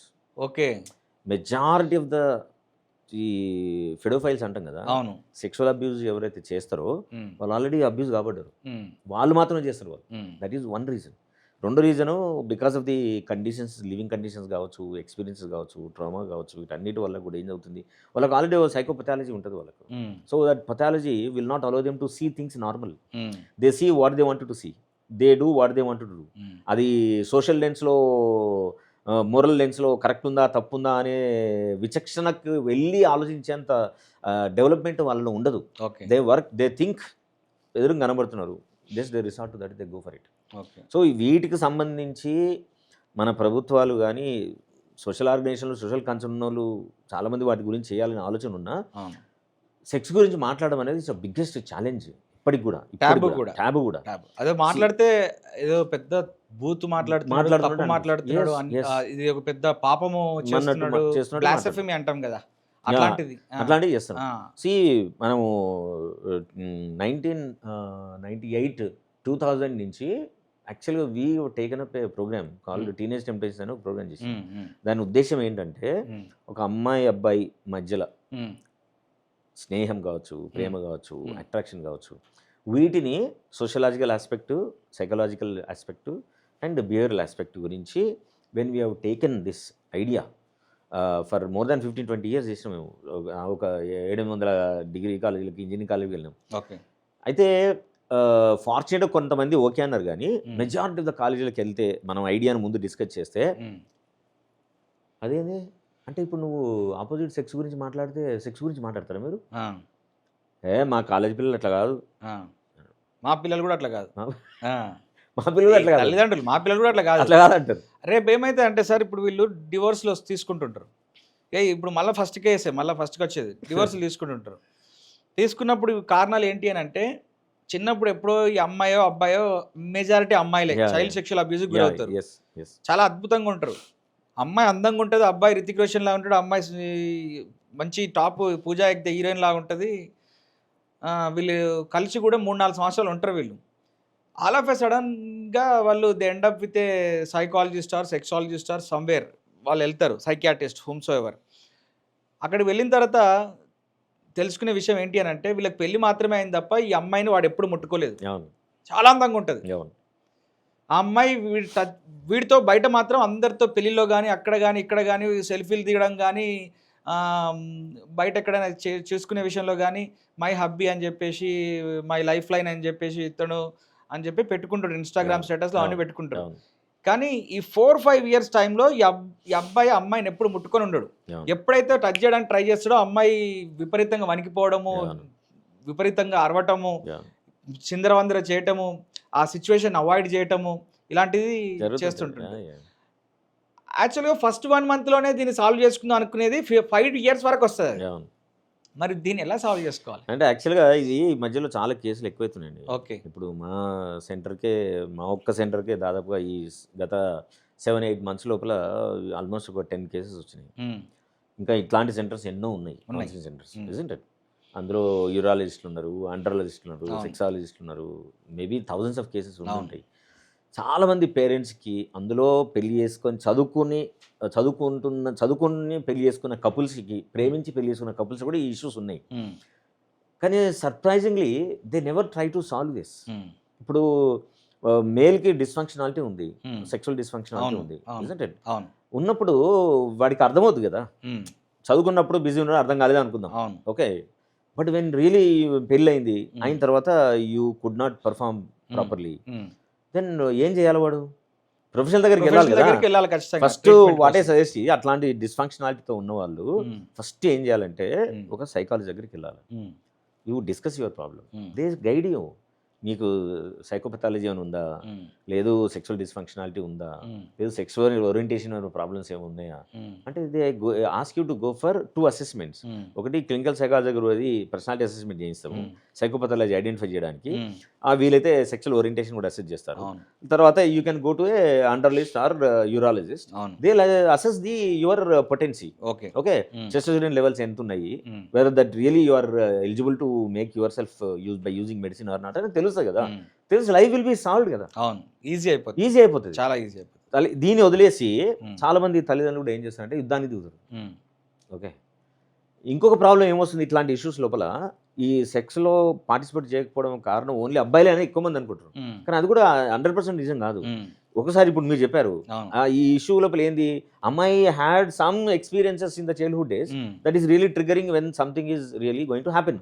So ఇట్లాంటి ఇష్యూ లోపల చాలా మంది ఏం చేస్తారు, అమ్మాయిలు కూడా కొంతమందికి చిన్నప్పుడు ఉన్న ఇష్యూస్ కావచ్చు, వాళ్ళ పేరెంట్ చైల్డ్ రిలేషన్షిప్లో కావచ్చు. ఇప్పుడు పెళ్ళి చేసుకున్నాం, సరే పెద్దల కోసం చేసుకున్నాం, ఇప్పుడు కలిస్తే ఏంది ప్రెగ్నెంట్ కావాలా, బాగా ప్రెగ్నెంట్ అయ్యి ఏంది ఆ కష్టాలు ఏంది, ఆ బాడీ షేప్ ఏంది, తర్వాత పుట్టిన తర్వాత ఎట్లా పుడతారు, అసలు ఎట్లా పెంచాలి, పిల్లల్ని పెంచడం అంటే ఎంత తలకాయ నొప్పి వ్యవహారము, ఇదంతా తలకాయ నొప్పి. ఇది బెస్ట్ థింగ్ ఏంది, అసలు కలవకుంటేనే అయిపోద్ది కదా. ఓకే, సో ఇట్లాంటి ఆలోచన ఉన్న వాళ్ళకు ఇట్లాంటి ఒక సెక్సువల్ డిస్ఫంక్షన్ ఉన్న అబ్బాయి కనెక్ట్ అయింది అనుకో, దే ఫీల్ రిలీవ్డ్. అమ్మా ఇక్కడ నుంచి డిమాండ్ లేదు, మనకు నీడ్ లేదు. So demand supply both are satisfied by each other being together, that's all. So they portray outside better, they live happily inside, but they don't go for the intercourse. But అది చాలా rare కేసులో. నాకు తెలిసి ఒక 56% అట్లే ఉండదు. కాదు sir, Indians విపరీతమైనటువంటి పోర్న్ కన్జ్యూమ్ చేస్తుంటారు, ఈ సెక్స్ చాటింగ్ లాంటివి చేస్తుంటారు, ఇష్టం ఉన్నట్టు చేస్తుంటారు. అవును, అది ఓన్లీ ప్లేజర్, అదేమైనా యాక్టివిటీ కాదు సార్, నాకు ఇట్స్ ఓన్లీ ప్యాసివ్ కదబ్బా. I will watch, no it doesn't mean that I don't have pleasure. I get pleasure by watching, I get pleasure by talking, I get pleasure by texting, I get pleasure listening, I pleasure by making other people also talk about it, but not interested in doing. ఇప్పుడు మనకి బయట personality కూడా ఉంటారు కదా. ఇప్పుడు నువ్వు competitive exam prepare అయినావు, మీరు చూసుంటారు కదా కొంతమందిని, వాళ్ళు మొత్తం కొంతమంది ఉంటారు ఫుల్ డేటా తీస్తారు, ఎవరోడు ఎప్పుడు సివిల్ సర్వీస్ ఇచ్చారు, ఏ సబ్జెక్ట్ ఆప్షన్ తీసుకొని రాశారు, ఏ కోచింగ్ సెంటర్ చదివి వచ్చారు, ఎక్కడి నుంచి చదివి వచ్చారు, ఎన్ని గంటలు, కానీ వాడికి రాదు, వాడు చదవడు. Will be very happy only talking about it. Okay, ఇట్లాంటి వాళ్ళు ఏమంటాం అంటే ఎవరెస్ట్ పీపుల్ అంటాం. అంటే టర్మ్ ఉందా, టర్మ్ నేను యూజ్ చేస్తుంటది, ఎవరెస్ట్ అని. అంటే ఏంది, చాలా మందికి ఎవరెస్ట్ చూడాలనిపిస్తుంది, కానీ ఎవరు ప్రయత్నం చేయడు పోవడానికి. ఓకే, ఎక్కాలని అనుకుంటారు కానీ ఎవడు ఎక్కడు. ఓన్లీ దాని గురించి హిస్టరీ చూస్తారు, ఎక్కిరోళ్ళ గురించి మాట్లాడతారు, లేదంటే పుస్తకాలు చదువుతారు, ఎవరెస్ట్ గొప్పదనం గురించి మాట్లాడతారు, but then ever try to do it. Same thing this also now the new trend is happening like this. కాదు సార్, ఎక్కడ చూసినా అల్టిమేట్ కల్మినేటింగ్ పాయింట్ వచ్చేసి అఫైర్, రిలేషన్షిప్లో కావాల్సింది ఏంటి, అది సెక్స్ ఒకటే అది. కానీ Indians are most sex starved people అనేది అర్థమవుతుంది ఇప్పుడు ఈ స్టడీస్తో. ఎందుకనంటే ఇప్పుడు వేరే బయటి కంట్రీస్తో తీసుకున్నప్పుడు యావరేజ్గా తీసుకున్నప్పుడు 16, 17, 18 ఏళ్ళకే వాళ్ళకి ఫస్ట్ సెక్స్ ఎక్స్పీరియన్స్ అనేది ఉంటుంది.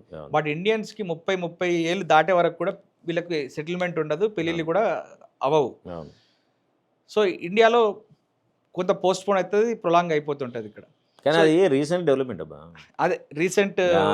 ఇప్పుడు మీరు 1990 వరకు చూడండి. ఓకే, అందరూ పేరెంట్స్కి ఓకే వారు ఓన్లీ బై 20 ఇయర్స్కే పెళ్ళిళ్ళు అయిపోయింది. అవును, ఎప్పుడైతే పివి నరసింహరావు ఈ ఎకనామికల్ రిఫార్మ్ స్టార్ట్ అయినాయో, ఎప్పుడైతే ఇంటర్నెట్ వచ్చి గ్లోబలైజేషన్ అదే సార్ నేను అదే మాట్లాడుతున్నాను. నేను ఏమంటున్నా అంటే వీళ్ళకి ఇంత అవుతుంది కదా, వీళ్ళు అన్ని మాట్లాడతారు, వీళ్ళకి తెలియని విషయం ఉండదు, అన్ని విషయాలు తెలుసు, ప్రతి విషయం తెలుసు. బట్ మన తాతలు, తండ్రులు, అమ్మమ్మలు వాళ్ళు చూసుకుంటే 14-15 మంది పిల్లల్ని కంటారు వాళ్ళు. 14-15 మంది పిల్లల్ని కన్నారని అంటే they were active for almost 20 years. ఇప్పుడు మనం మాట్లాడుకున్న కేసులో వీళ్ళు కనీసం 1 మంత్ కూడా యాక్టివ్ లేరు ఎక్కడ, త్రూ అవుట్ దర్ లైఫ్. అసలు టెక్నాలజీ వచ్చి మన లైఫ్ ని మిజరబుల్ చేసింది, డిస్టర్బ్ చేసింది, కంప్లీట్ డిస్టర్బ్ టు ఫిజియలాజికల్ గా అయినా సైకలాజికల్ గా అయినా. The content what we're being consuming digitally, it is also disrupting our physiological status and physiological conditions. And also the idea of living also totally changed. Digital revolution వచ్చింది, మనం చాలా గొప్పగా అని great అనుకుంటున్నాం, మనం కూడా చాలా గొప్పగా చేసినాం అనుకుంటున్నాం.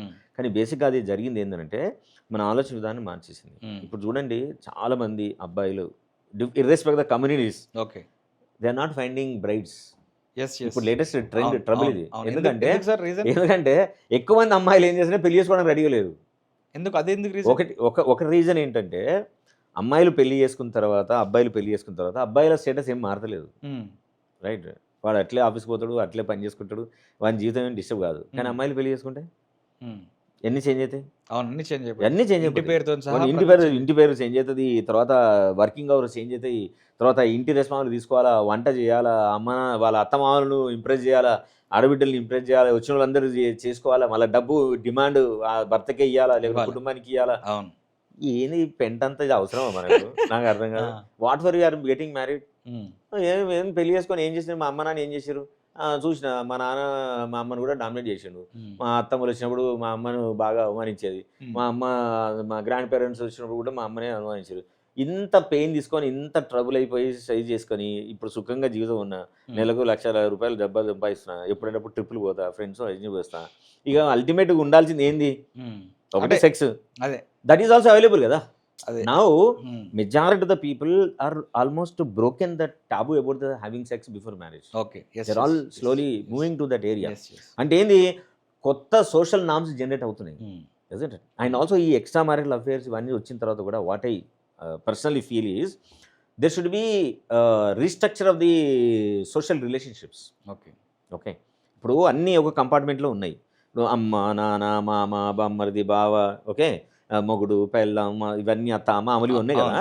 సో ఇవన్నీ ఒక ఫ్రేమ్, పెళ్ళైన ఫ్రేమ్ తర్వాత వచ్చే సంబంధాలతో పాటు ఈ ఎక్స్ట్రా మ్యారిటల్ అఫేర్కి సంబంధించి వాటిని పెళ్ళిళ్ళను బ్రేక్ చేసి ఒక సోషల్ డిస్టర్బెన్స్ని ఫ్యామిలీ ఫీల్ కావడం, సొసైటీ ఫీల్ కావడం కంటే there should be some other relationships need to be established. ఇప్పుడు ఇన్ని సంవత్సరాల కాలంలో కొత్త రిలేషన్షిప్స్ అయినా ఎస్టాబ్లిష్ అయినాయా? ఏం కాలేదు. చట్టం గుర్తించిన కొన్ని రిలేషన్షిప్ కాకుండా ఇంకా వేరే ఏం రిలేషన్షిప్ కాలేదు కదా. సో అట్లాంటి రిలేషన్షిప్స్ ఫామ్ అయితే కనుక ఐ థింక్ ఈ ఎక్స్ట్రా మ్యారిటల్ అఫేర్స్ని దాన్ని కన్సిడర్ చేయడమా, లేదా ఎక్స్ట్రా మ్యారిటల్ అఫేర్ను సమాజం కూడా గుర్తించే స్టేజ్కి సమాజం ఇవాల్వ్ అవుతుందా అనేది చెప్పలేం బాస్. ఇప్పుడు ఇప్పుడు ఇప్పుడు మనం ఈ రిలీజన్ చూసుకుందాం, ఇస్లాం రిలీజన్ ఉంది. Why they are considering polygamy? ఎందుకు యాక్సెప్ట్ చేస్తున్నారు వాళ్ళు? తెలియదు కదా. తెలియదు. సో ఇది సొసైటీ మే ఇవాల్వ్ కదా. ఇప్పుడు ఇదే కరెక్ట్, ఇదే ఫైనల్, ఇదే అద్భుతం అని చెప్పడానికి ఏముంటుంది? సొసైటీ అనేది నిరంతరం మారుతూనే ఉంటుంది కదా. ఒకప్పుడు 100 సంవత్సరాల క్రితం అమ్మాయిలు చదువుకోవద్దు అనుకున్నాం, కానీ 40 సంవత్సరాల క్రితం చదువు మొదలుపెట్టినాం కదా. 30 సంవత్సరాల క్రితం ఉద్యోగం అవసరం లేదనుకున్నాం. అమ్మాయిలు చదువుకున్నప్పటి నుంచే డివోర్స్ ఎక్కువ అవుతుంది. లిటరసీ రేట్ పెరిగినప్పుడు మన డేటా ఏంటంటే సార్, ఎక్కడైతే హైయెస్ట్ లిటరసీ ఉంటుందో ఫిమేల్ లిటరసీ, డివోర్స్ ఎక్కువ ఉంటాయి. Very good. నీకు దీని గురించి ఇంకా నువ్వు పుట్టినో లేదు అప్పుడు నీకు డేటా చెప్తా. 1980s లోపల ఒక సర్వే చేసింది. అప్పుడు ఇండియా టుడేనో ఇల్లస్ట్రేటెడ్ వీక్లో మోస్ట్ పాపులర్ మ్యాగజైన్ ఉండే. మేము అప్పుడు డిగ్రీ అయిపోయింది మాది అప్పుడే. సో చేస్తే ఏంటంటే, ఒకవేళ యాజ్ ఆన్ టుడే భారతదేశంలో ఉన్న స్త్రీలకు స్వాతంత్రం ఇస్తే ఏం జరుగుతుంది అనే దాని మీద డేటా తీసేవాళ్ళు. ఒక 10 ఎలిమెంట్స్ ఏమో ఉన్నాయి అలా. దాని అవుట్కమ్ ఏమొచ్చిందంటే 80% ఆఫ్ మ్యారేజెస్ అన్నీ విడిపోతాయని. అప్పుడే వాట్ డస్ ఇట్ మీన్? ఎందుకు విడిపోతా అంటారు స్త్రీలు? ఎందుకంటే వాళ్ళను గౌరవంగా చూసే వాతావరణం లేదు ఇంట్లో. Okay, we always treat the females as second citizen కదా. అన్నీ ఇంట్లో వస్తువులు కొనే నుంచి మనం బయట వచ్చే కారు కొనేంత వరకు కూడా అంతా మేల్ డామినేషన్, పవర్ అంతా మేల్ మీద ఉంటుంది కదా. నిజంటే అప్పట్లో ఒక అద్భుతమైన కవిత రాసింది మేడం, కొండపూడి నిర్మల ఎవరో ఉన్నారు. ఏం రాసిందంటే, ఇంట్లో వంటింట్లో అమ్మ పెత్తనమైన ఇంట్లో వంటింట్లో ఉన్న గిన్నెలు నాన్నగారి పేరే. అది నాన్నగారి పేరే ఉంటుంది. పెత్తనం అమ్మదే అయినప్పటికీ గిన్నెలన్నిటి మీద కూడా నాన్నగారి పేరే. Such a fantastic you know putting the situation in 2 lines. అంటే అమ్మ మేడే ఎప్పటికీ. నాకు ఎంత ఆశ్చర్యం వేసింది అంటే, అరే ఎంత అద్భుతంగా రాసింది అనిపించింది. అంతే కదా, ఇట్ ఈస్ అ ఫ్యాక్ట్ కదా. మా ఇంట్లో కూడా వచ్చినప్పుడు మా అమ్మతో చిన్నప్పుడు స్టీల్ గిన్నెలకు పోయి కొనిచ్చినప్పుడు నాన్న పేరు రాస్తుంటే మీ అమ్మని అడుగుతుంటే, ఎందుకమ్మా నువ్వు నాన్న పేరు రాయిస్తావు అంటే, మా అమ్మ చెప్పేది నాన్నే కాదు బేట ఇంటికి అని చెప్తుంటే. ఎంత అద్భుతంగా కోట్ చేసింది. సో స్టిల్ ఇప్పుడు అదే. So that should be reshuffled. మన సమాజము ఎదుర్కొంటున్న ఇప్పుడు ఛాలెంజ్, సమాజంలో ప్రతి ఒక్కరు కూడా, తల్లిదండ్రులు కూడా ఆలోచించాల్సిన పరిస్థితి వచ్చింది. స్త్రీలను మనం అట్లా చూడాల్సిన అవసరం లేదు. స్త్రీలు they are equally competent, equally productive, equally intelligent, right, equally they contribute everything to the family అనేది ఎప్పుడైతే ఇక్కడున్న మేల్ వర్షన్లో ఉన్న వాళ్ళు అందరికీ అర్థమవుతుందో, then slowly I think these things will happen. Okay, ఇప్పుడు నా దగ్గరకు వచ్చే క్లయింట్స్లో ఒక 10% ఆఫ్ ద అమ్మాయిలు, they're all about 28 years, 29, 30 years. Why they're coming? They're coming only because they afraid of marriage. చేసుకోవాలని ఒక ఉంటుంది. ఇప్పుడు అమ్మ నాన్న అంటుంటారు, ఫ్రెండ్స్ పెళ్ళిళ్ళు అవుతుంటాయి కొంతమంది, ఎక్కడ పోయినా అందరు అడుగుతూ ఉంటారు. సో పెళ్ళి చేసుకోవాలన్నా వద్దా, చేసుకుంటే ఏంది సమస్య? ఓకే, లాస్ట్ 1 monthలో నేను 3 అమ్మాయిలు వచ్చారు. We had therapy sessions. Okay, వాళ్ళు ఫస్ట్ క్వశ్చన్ ఏంటి, what is aim of coming here అంటే, యాక్చువల్గా ఇంట్లో అందరు పెళ్లి చేసుకోవాలంటూ సార్ నాకు కూడా చేసుకుంటే బాగానే ఉండదు అనిపిస్తే నాకు భయం వేస్తుంది, చేసుకోకుంటే ఏమవుతుంది అనిపిస్తుంది. కానీ కొందరు ఉంటారు 100% దే ఆర్ షూర్. అట్లే వచ్చిన పేరెంట్ తీసుకొని వచ్చిన ఒక అమ్మాయిని, she has a clarity, sir నేను పెళ్లి చేసుకునే సమస్య లేదు, ఏదో మా నాన్న రమ్మని కాబట్టి వచ్చినా కానీ నాకు పెళ్లి చేసుకోవడం లేదు, I'm very clear about that concept. Okay, I have these goals in the life. Okay, ఇక 50 వచ్చిన తర్వాత మా ఉంటుంది కంపెనీ అవి ఏమో ఉంటుంది, కానీ సార్ సొసైటీ ఎవాల్వ్డ్. ఓకే, ఏం జరిగిన రోజున నేను చక్కగా పోయి ఏ ఓల్డ్ ఏజ్ హోమ్లో డబ్బులు కట్టి ఉంటాను, నాకు ఏం ఇష్యూస్ లేవు అట్లాంటి విషయంలో. అట్లా క్లారిటీ ఉన్న వాళ్ళు కూడా ఉన్నారు వాళ్ళు. సో అమ్మాయిలు వచ్చినప్పుడు వి టాక్ అబౌట్ వాళ్ళ ఫియర్స్ అని మాట్లాడతారు. వాళ్ళు ఏం ఫియర్స్ మాట్లాడతారు? ఫస్ట్ చైల్డ్ బేరింగ్, రెండోది ఇన్లాస్ ఇన్ఫ్లుయెన్స్, మూడోది హస్బెండ్ డామినేషన్, నాలుగోది ఫైనాన్షియల్ పవర్, ఐదోది no democracy in dealing things. Okay, ఆరోది how many children I need to bear, right? So these are all very ఏమంటారు రియలిస్టిక్ ఎగ్జిస్టింగ్ ప్రాబ్లమ్స్ ఇవన్నీ. So వీటన్నిటికీ premarital counselling అనేది ఒకటి mandatory. ఇప్పుడు కళ్యాణ్ లక్ష్మి, షాదీ ముబారక్ లాంటివి చేస్తుంటారు కదా సార్, ప్రీ మ్యారిటల్ కౌన్సిలింగ్ కూడా ఒక సెషన్, అందులో నుంచి కొంత డబ్బు తీసి 2000 తీసి పెట్టి. Exactly sir, is a fantastic idea. యాక్చువల్గా నేను ఎన్నోసార్లు వచ్చిన ప్రతి ప్రభుత్వానికి I move this idea. Okay, there are standard format programmes are there which really I want to run by the government, central government కావచ్చు, స్టేట్ కావచ్చు. I had lot of conversation with the central government కూడా. I wrote many letters, we did own research. అంటే the things which are need to be changed in our process of marriage. ఒక research paper publish చేసాం మేము. చేసి ఆ paper publication, మేము survey చేసిన data, ఏమి నేటి యువతరం కోరుకుంటుంది అనే విషయాల గురించి సెంట్రల్ గవర్నమెంట్కి ఒకటి లా డిపార్ట్మెంట్కి, రెండోది చైల్డ్ అండ్ వెల్ఫేర్ డిపార్ట్మెంట్కి, విమెన్ డిపార్ట్మెంట్కి we have sent. We have regular conversation on the letters. మళ్ళీ మొన్న లాస్ట్ వచ్చినప్పుడు ఆపేసి నేను. సో చెయ్యాలని ఉంటుంది, చేద్దామని ఉంటుంది, కానీ governments are not really ready to work on this. They don't work on this. ఎందుకు వర్క్ చేయదు? ఇప్పుడున్న రేవంత్ రెడ్డి ఆయన ఎమ్మెల్యేగా టీడీపీలో ఉన్నప్పుడు కూడా నేను కలిశాను. ఏది నేను టీనేజ్ ఛాంపియన్ ప్రోగ్రామ్ చాలా సీరియస్గా క్యాంపెయిన్ చేస్తున్న కాలంలో 2012 అనుకుంటా, 10 or 12. అప్పుడు రేవంత్ రెడ్డి ఏమన్నాడు, ఇప్పుడు ప్రేమల గురించి మాట్లాడు గవర్నమెంట్ చేయాలంటే గవర్నమెంట్ ఎందుకు చేస్తుంది? గవర్నమెంట్ చేయదు కదా అని అన్నాడు. అంటే ఎట్లా సార్, మరి దీనివల్ల చాలా డిస్టర్బెన్స్ వస్తుంది, ఏమంటారు సూసైడ్ జరుగుతున్నాయి, అటాక్స్ జరుగుతున్నాయి, నిర్బంధం పెళ్ళిళ్ళతోటి డివోర్స్ జరుగుతుంది, ఫ్యామిలీస్ డిస్టర్బ్ అవుతుంది, అది ఫైనాన్షియల్ డిస్టర్బెన్స్, సోషల్ డిస్టర్బెన్స్, పోలీస్కి అనవసరంగా ఎక్కువ పని ఉంటుంది. పోలీస్ స్టేషన్లో ఏం పని ఉంటుంది? ఇప్పుడు దొంగతనాలు పోయినాయి కదా, చాలా వరకు దొంగతనాలు పోయినాయి. అదే కదా సార్ మన కాన్వర్సేషన్లో పేపర్ ఓపెన్ చేస్తే మొత్తం పొల్యూషన్లు ఉండే 2 ఉండే కేసులు బా. ఒకటి మన ల్యాండ్ ఆర్డర్ కేసు, ఏది మన ల్యాండ్ గ్రాబింగ్ కేసు, రెండోదేమో ఇవే. అయితే భార్య భర్తలు పొట్లాడుకున్నదా, లేకుంటే ఆ లవ్ అఫేర్ కి సంబంధించి మెజారిటీ కేసెస్ ఇవే ఉన్నాయి వాళ్ళకి. సో ఇంత డిస్టర్బెన్స్ ను ఒక రియల్ పోలీస్ ఫోర్స్ ని దేనికైతే వినియోగించాలని అది వదిలేసి ఈ పెళ్లిళ్ళ పంచాయతీలకు ఫిట్ చేయడం ఏంటి? How it is rational? సరే నన్ను ఇప్పుడు పెళ్ళిళ్ళకి సంబంధించి పోయి ఊర్లో కనుక మాట్లాడితే అక్కడ 2 వర్గాలు విడిపోతాయి, విడిగితే ఎమ్మెల్యేకు ఓట్లు పోతాయి, ఏ ఎమ్మెల్యే వచ్చి సపోర్ట్ చేశాడు దీన్ని? అది గవర్నమెంట్ ఏమైనా సిస్టమ్ ఎంబడి చేస్తే తప్ప these things are not going to happen అనేది ఆయన perception at the time. Okay, so what I request and appeal through this our podcast all the policy makers, అది ఆఫీసులు కావచ్చు, లేదు ప్రజలు కూడా కావచ్చు, పెళ్ళిళ్ళు చేసుకునేటువంటి ముందు దయచేసి అమ్మాయికి అబ్బాయికి ప్రిమారిటల్ కౌన్సిలింగ్ ఇప్పియండి.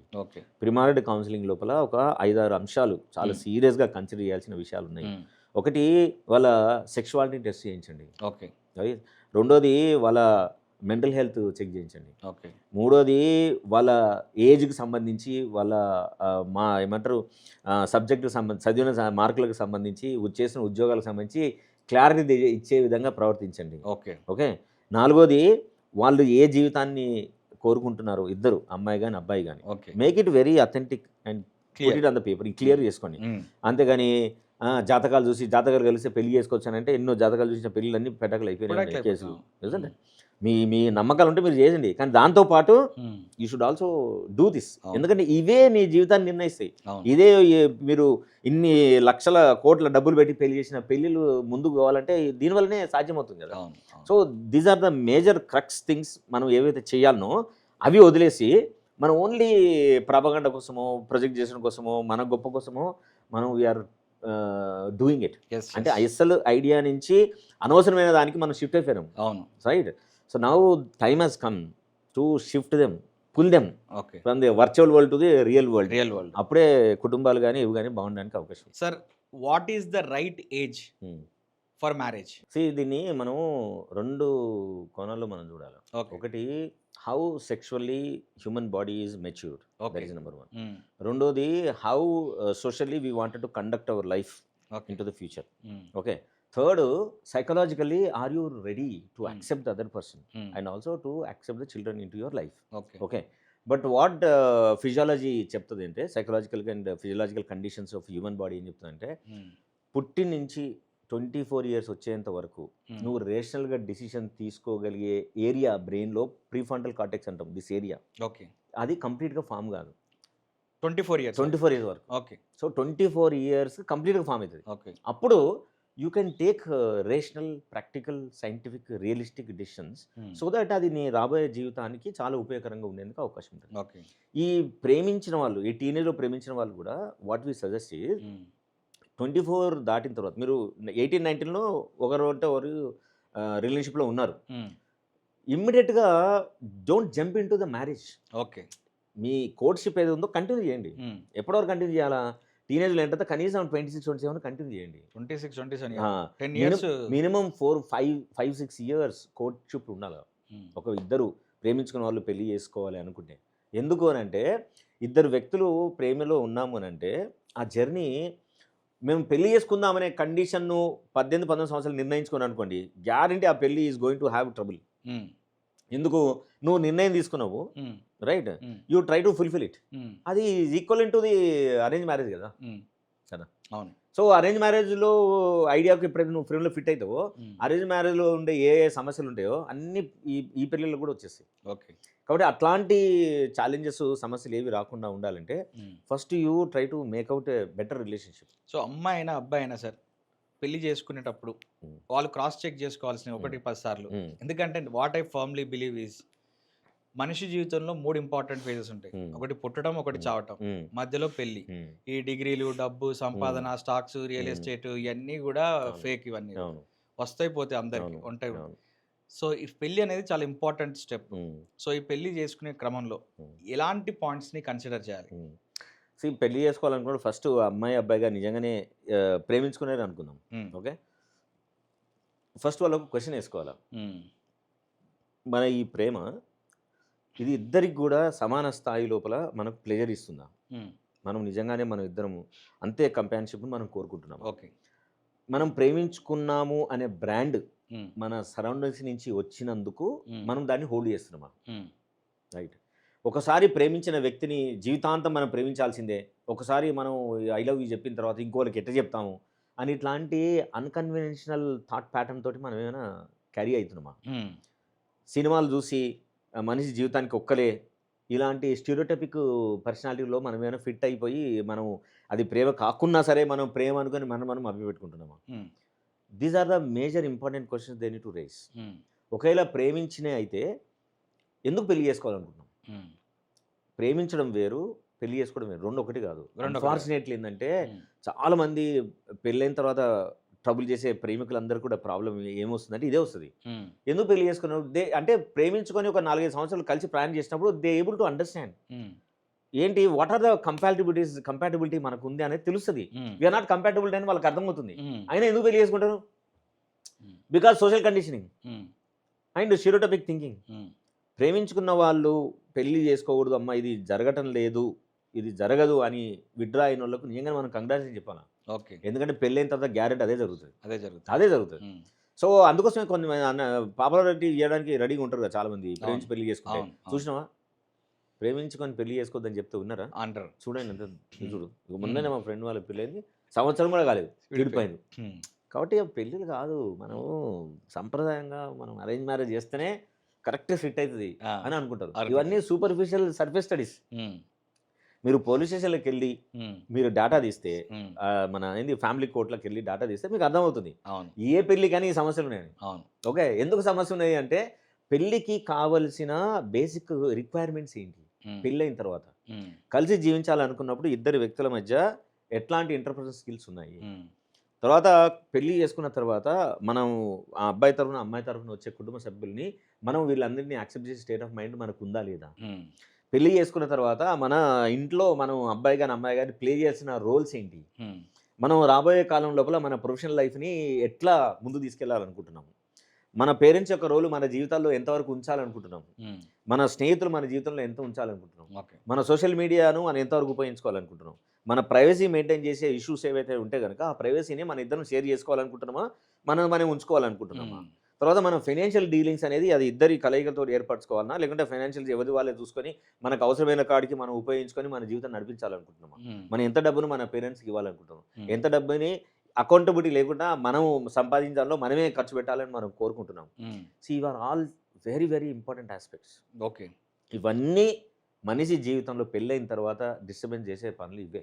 ఓకే, కాబట్టి వీటి పట్ల ఏ అమ్మాయి అబ్బాయి అయినా సరే అది పెళ్ళి ప్రేమించుకొని చేసుకొని ప్రేమించుకోకుండా చేసుకొని మీరు జాతకాలు కట్నాలు తొక్క తోలు ఇవన్నీ మాట్లాడుకోవడం కంటే ఈక్వల్ ఇంపార్టెంట్, ఇంకా మోర్ ఇంపార్టెంట్గా ఇవి మాట్లాడుకోవాలా. తల్లిదండ్రులు స్వేచ్ఛగా మాట్లాడుకోవాలా. ఇవన్నీ మాట్లాడుకొని వాటికి సంబంధించిన ఒక కన్సెన్సస్ ఇద్దరి ఫ్యామిలీస్లో కనుక బిల్డ్ అయితే ఆ రిలేషన్షిప్లో చాలా ఛాలెంజెస్ తగ్గి సానుకూలంగా ఉండడానికి అవకాశం ఉంటుంది. సార్, ఇప్పుడు మారుతున్న కాలం ప్రకారం ఆఫ్టర్ ఎల్పిజి రిఫార్మ్స్ కంప్లీట్గా మ్యారేజే మారిపోయిందని అన్నారు. వాస్తవానికి పెళ్లిల్లో పేరెంట్ రోల్ అనేది ఉంటుందా? ఖచ్చితంగా చాలా ఉంటుందండి.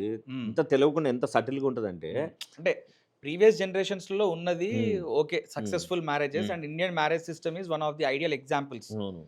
వాస్తవానికి ఇప్పుడు ఇంకా కూడా ఉన్నదా లేకపోతే, ఎందుకంటే లాంగ్ డిస్టెన్స్ రిలేషన్షిప్స్ అనేవి వర్కౌట్ అవ్వవు అనేది ఒక పాయింట్ కనిపిస్తుంది.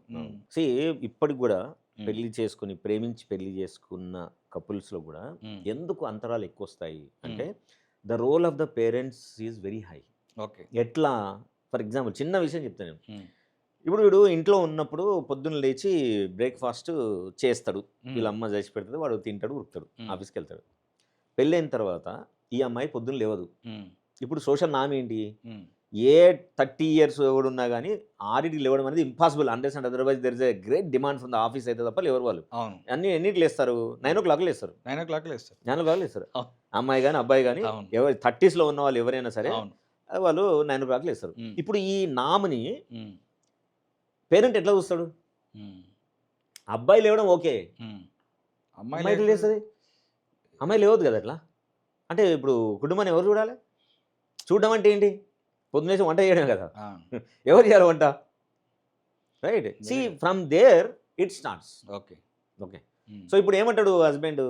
వీళ్ళిద్దరు ఉన్నప్పుడు ఇట్స్ ఓకే, నడుస్తుంది, స్విగ్గీలో పెడతారు, ఏదో తింటారు, ఏదో చేస్తారు, వాళ్ళ తప్పలు వాళ్ళ తిప్పలు వాళ్ళు పడతారు. కానీ ఇంటికి గ్యారంటీగా పేరెంట్స్ రావాల్సి వస్తుంది కదా. ఎప్పుడో ఒకసారి రాకుండా ఎట్లుంటారు? ఉంటారు. వచ్చినప్పుడు ఒక 1 రోజులు ఉంటారో 3 రోజులు ఉంటారు. ఆ రోజు నిజంగానే ఈ అమ్మాయికి మీటింగ్లని అదని చెప్పి రాత్రి 12కి 1 దాకా ఆమె ల్యాప్టాప్లోనే ఉంటుంది. 12:30కో 1కో పనుకుంటుంది. పొద్దున్న ఎట్లా లేస్తుంది? 6కి లేవదు కదా. సో ఈ అత్తగారు చూస్తారు, ఒక రోజు చూసింది, 2 రోజు చూసింది, 3 రోజు చూసింది, 4 రోజు, 5 రోజు చూసింది. అరే ఏనా అసలు ఇల్లేనా ఇదేమన్నా? She will start throwing tantrums. Natural కదా. అంటే ఇప్పుడు ఒక కొత్త ఎన్వైర్న్మెంట్కి ఆమె ఫిట్ కాదు. ఆమె ఫ్రేమ్ ఆఫ్ మైండ్ ఏంటి? స్త్రీ అంటే పొద్దున్న లేవాలి, నువ్వు ఏమైనా చేసుకో, లక్ష్మీ కళ. సో ఒక ఐడెంటిటీ క్రియేట్ చేసినాం కదా, స్త్రీ ఇంటికి జీవన జ్యోతి అని. సో ఈ పొద్దున్న లేచి దేవుని దీపం పెట్టడం లేదు, పూజ చేసుడు లేదు, అవన్నీ పోని, కనీసం టీ తాగి కాఫీ తాగా సరే అది పోయింది, బ్రేక్ఫాస్ట్ అన్నా ఏది లేదు. అంటే వీడు ఏం చేసి పాపం వీడు కొడుకు ఏంది ఎంత కష్టపడిపోతున్నాడు, మన దగ్గర ఎంత అల్లారు ముద్దుగా పెంచినావు, వీనికి పొద్దున్న లేచి సాయంత్రం దాకా ఎన్ని చేసినాము, వీడు ఏంది మరి, వీడు ఏం ముచ్చడేయడు, మాట్లాడాడు. ఈ అమ్మాయి బయటకు పోగానే ముందేసుకొని పంచాంగం వేస్తారు, స్టార్ట్ చేస్తారు వీళ్ళు. ఏంది అసలు నాకు అర్థమవుతుంది, ఏంది బిడ్డ నువ్వు సుఖంగా ఉన్నావా? నాకేమైందా, నేను బాగానే ఉన్నా. ఏం బాగున్నావు బిడ్డ, పిల్లలు ఏమైనా లేవదు, నువ్వు ఏం చేస్తున్నావో లేదు, నువ్వు తిండి పెడదు కూడా ఎట్లా అయిపోయినావు పక్కగా అని సన్నాయి నొక్కులు మొదలు పెడతారు. నిజంటాను. See, any music, if you continue for more than 1-2 months regularly, will get addicted for that. నిజమే అనిపిస్తుంది. That will create a new world for them. నిజమే కదా అనిపిస్తుంది. సో ఈ నిజమే కదా అని ఎప్పుడు అనిపిస్తుంది అంటే the society around you, maybe parents, siblings or over it, maybe try to push you into existing wife and husband rules, right? ఈ stereotypic wife and husband rules ఏంటి? వైఫ్ పొద్దున్న లేచి ఇంటి అంతా పని చేసుకొని ఆఫీస్కి వెళ్ళాలి, మొగుడిని భోజనం పెట్టాలా, బాక్స్ కట్టియాలా. మొగుడు ఏం చేయాలా? పొద్దున్న లేచి వీలైతే టీవీనే చూడాలి, లేదంటే న్యూస్ చూడాలి, లేదంటే మొబైల్ చూసుకోవాలి, వాట్సాప్లలో గుడ్ మార్నింగ్ పెట్టాలా, పెట్టి బాక్స్ కట్టిస్తే వెళ్ళిపోవాలా. సాయంత్రం రావాలి, మళ్ళీ కాలేసుకొని వీలైతే టీవీ చూడాలి, లేకుంటే ఏదైనా చేయాలి. అమ్మాయి ఆఫీస్ నుంచి వచ్చేసి మొత్తం మళ్ళీ కిచెన్కి డైరెక్ట్గా వెళ్ళిపోయి వంట చేసి పెడితే అది అద్భుతమైన కుటుంబం. ఇట్లాంటి స్టీరియోటైపిక్ థాట్ ప్రాసెస్లో ఉన్న కుటుంబాలు ఎవరికైనా సరే గ్యారంటీ ట్రబుల్ వస్తుంది. Okay. So if the parents, what is the rule of parents? See, మీరు 9 నెలలు మోసి ఒక డెలివరీ ఇచ్చేసారు, ఓకేనా? నెక్స్ట్ ఏం డెలివరీ చేయాలా? Social delivery. అవును. ఓకే. అండ్ తర్వాత ఎమోషనల్ డెలివరీ చేయాలా. కానీ ఇప్పుడున్న పేరెంట్స్ ఏం చేస్తారంటే they don't deliver, only one delivery they do it physically, the remaining delivery they don't do it, they hold them like this. దాంతో ఏమవుతుంది? This fellow will become totally dysfunctional. Will start throwing terms. నువ్వు ఏం చేస్తున్నావు, పట్టించుకుంటలేవు, నీకు profession ముందు ముఖ్యమైపోయినట్టున్నది, నువ్వు job తప్పి ఇంటికి వచ్చి అసలు ఏం చేస్తున్నావు, మనం మొన్న మా వాళ్ళ సిబ్లింగ్ వాళ్ళ ఇంటికి పోవాలనుకున్నావు, నువ్వు రానన్నావు, ఎట్లుంటుంది అసలు సోషల్గా ఎంత అక్కోడు ఉంటుంది, నువ్వు అట్లా రాకుండా ఎట్లా అంటే, రాను అంటే రావద్దనుకుని రానన్నా, రాలేకపోయింది, ఈగో హట్ అవుతుంది. ఎందుకంటే ఆమె కూడా జాబ్ చేస్తుంది కదా. So they come with the questions. ఏమైనా అనగానే ఇట్లాంటి క్వశ్చన్లు వేస్తావు, అడగడమే చిరాకు అనిపిస్తుంది నాకు. అంటే is it not a fact? It is a fact. మరి why you don't accept it? ఇవన్నీ ఎందుకు వస్తాయంటే పెళ్లి చేసుకునే కంటే ముందు, విత్ మై నాలెడ్జ్, మేబీ ఈ 20 సంవత్సరాల కాలంలో నేను దాదాపు కనీసం ఒక 4-5 వేల కపుల్స్ చూస్తుంటాను నేను. ఈ రకరకాల పెళ్ళిళ్ళు చేసుకొని యంగ్ అడల్ట్స్ అందరి 90% ఆఫ్ దెమ్ ప్రేమించుకొని పెళ్లి చేసుకునే వాళ్ళు, కానీ తెలిసి పెళ్లి చేసుకునే వాళ్ళు ఎవరు కాడా ఇట్లాంటి క్వశ్చన్లు వేసుకోరు వాళ్ళు. They never raise these questions. నీ జీతం ఎంత, నా జీతం ఎంత కూడా ఒక కష్టం. ఏ కంపెనీ, ఈ కంపెనీ, సరే అడిగితే మొగోళ్ళ శాలరీ అడుగుతారు కావచ్చు, ఉంది, అమ్మ నాన్న ఏం చేస్తారు, ఇదేం చేస్తారు, కట్నాలు ఏంటి, ఇవన్నీ మాట్లాడుకుంటూ పెళ్లి చేసుకుంటారు. ఇట్లా పెళ్లి చేసుకున్నారంటే guarantee there is going to be trouble for them, definitely they will trouble. కాబట్టి పెళ్లి ఏ రకమైన పెళ్ళి అయినా చేసుకోండి, మీ ఇష్టం.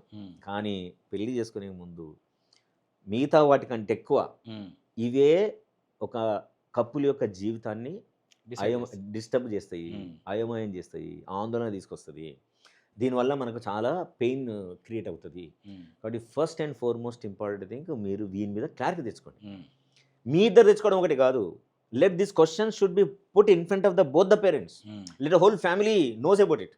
ఇట్లాంటిది ఒకటి ఉంటుందని తెలియని వాళ్ళకి, వాళ్ళ జీవితం లాగానే మీ జీవితం ఉండదు. ఓకే. మీ జీవితం టోటలీ డిఫరెంట్ ప్లాన్, డిఫరెంట్ ట్రాక్లో ఉంటుంది.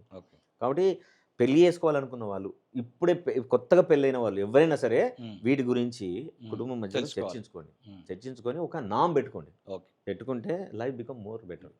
ఇంకోటి the final, I just want to tell the people in this, there is no right wrong in living.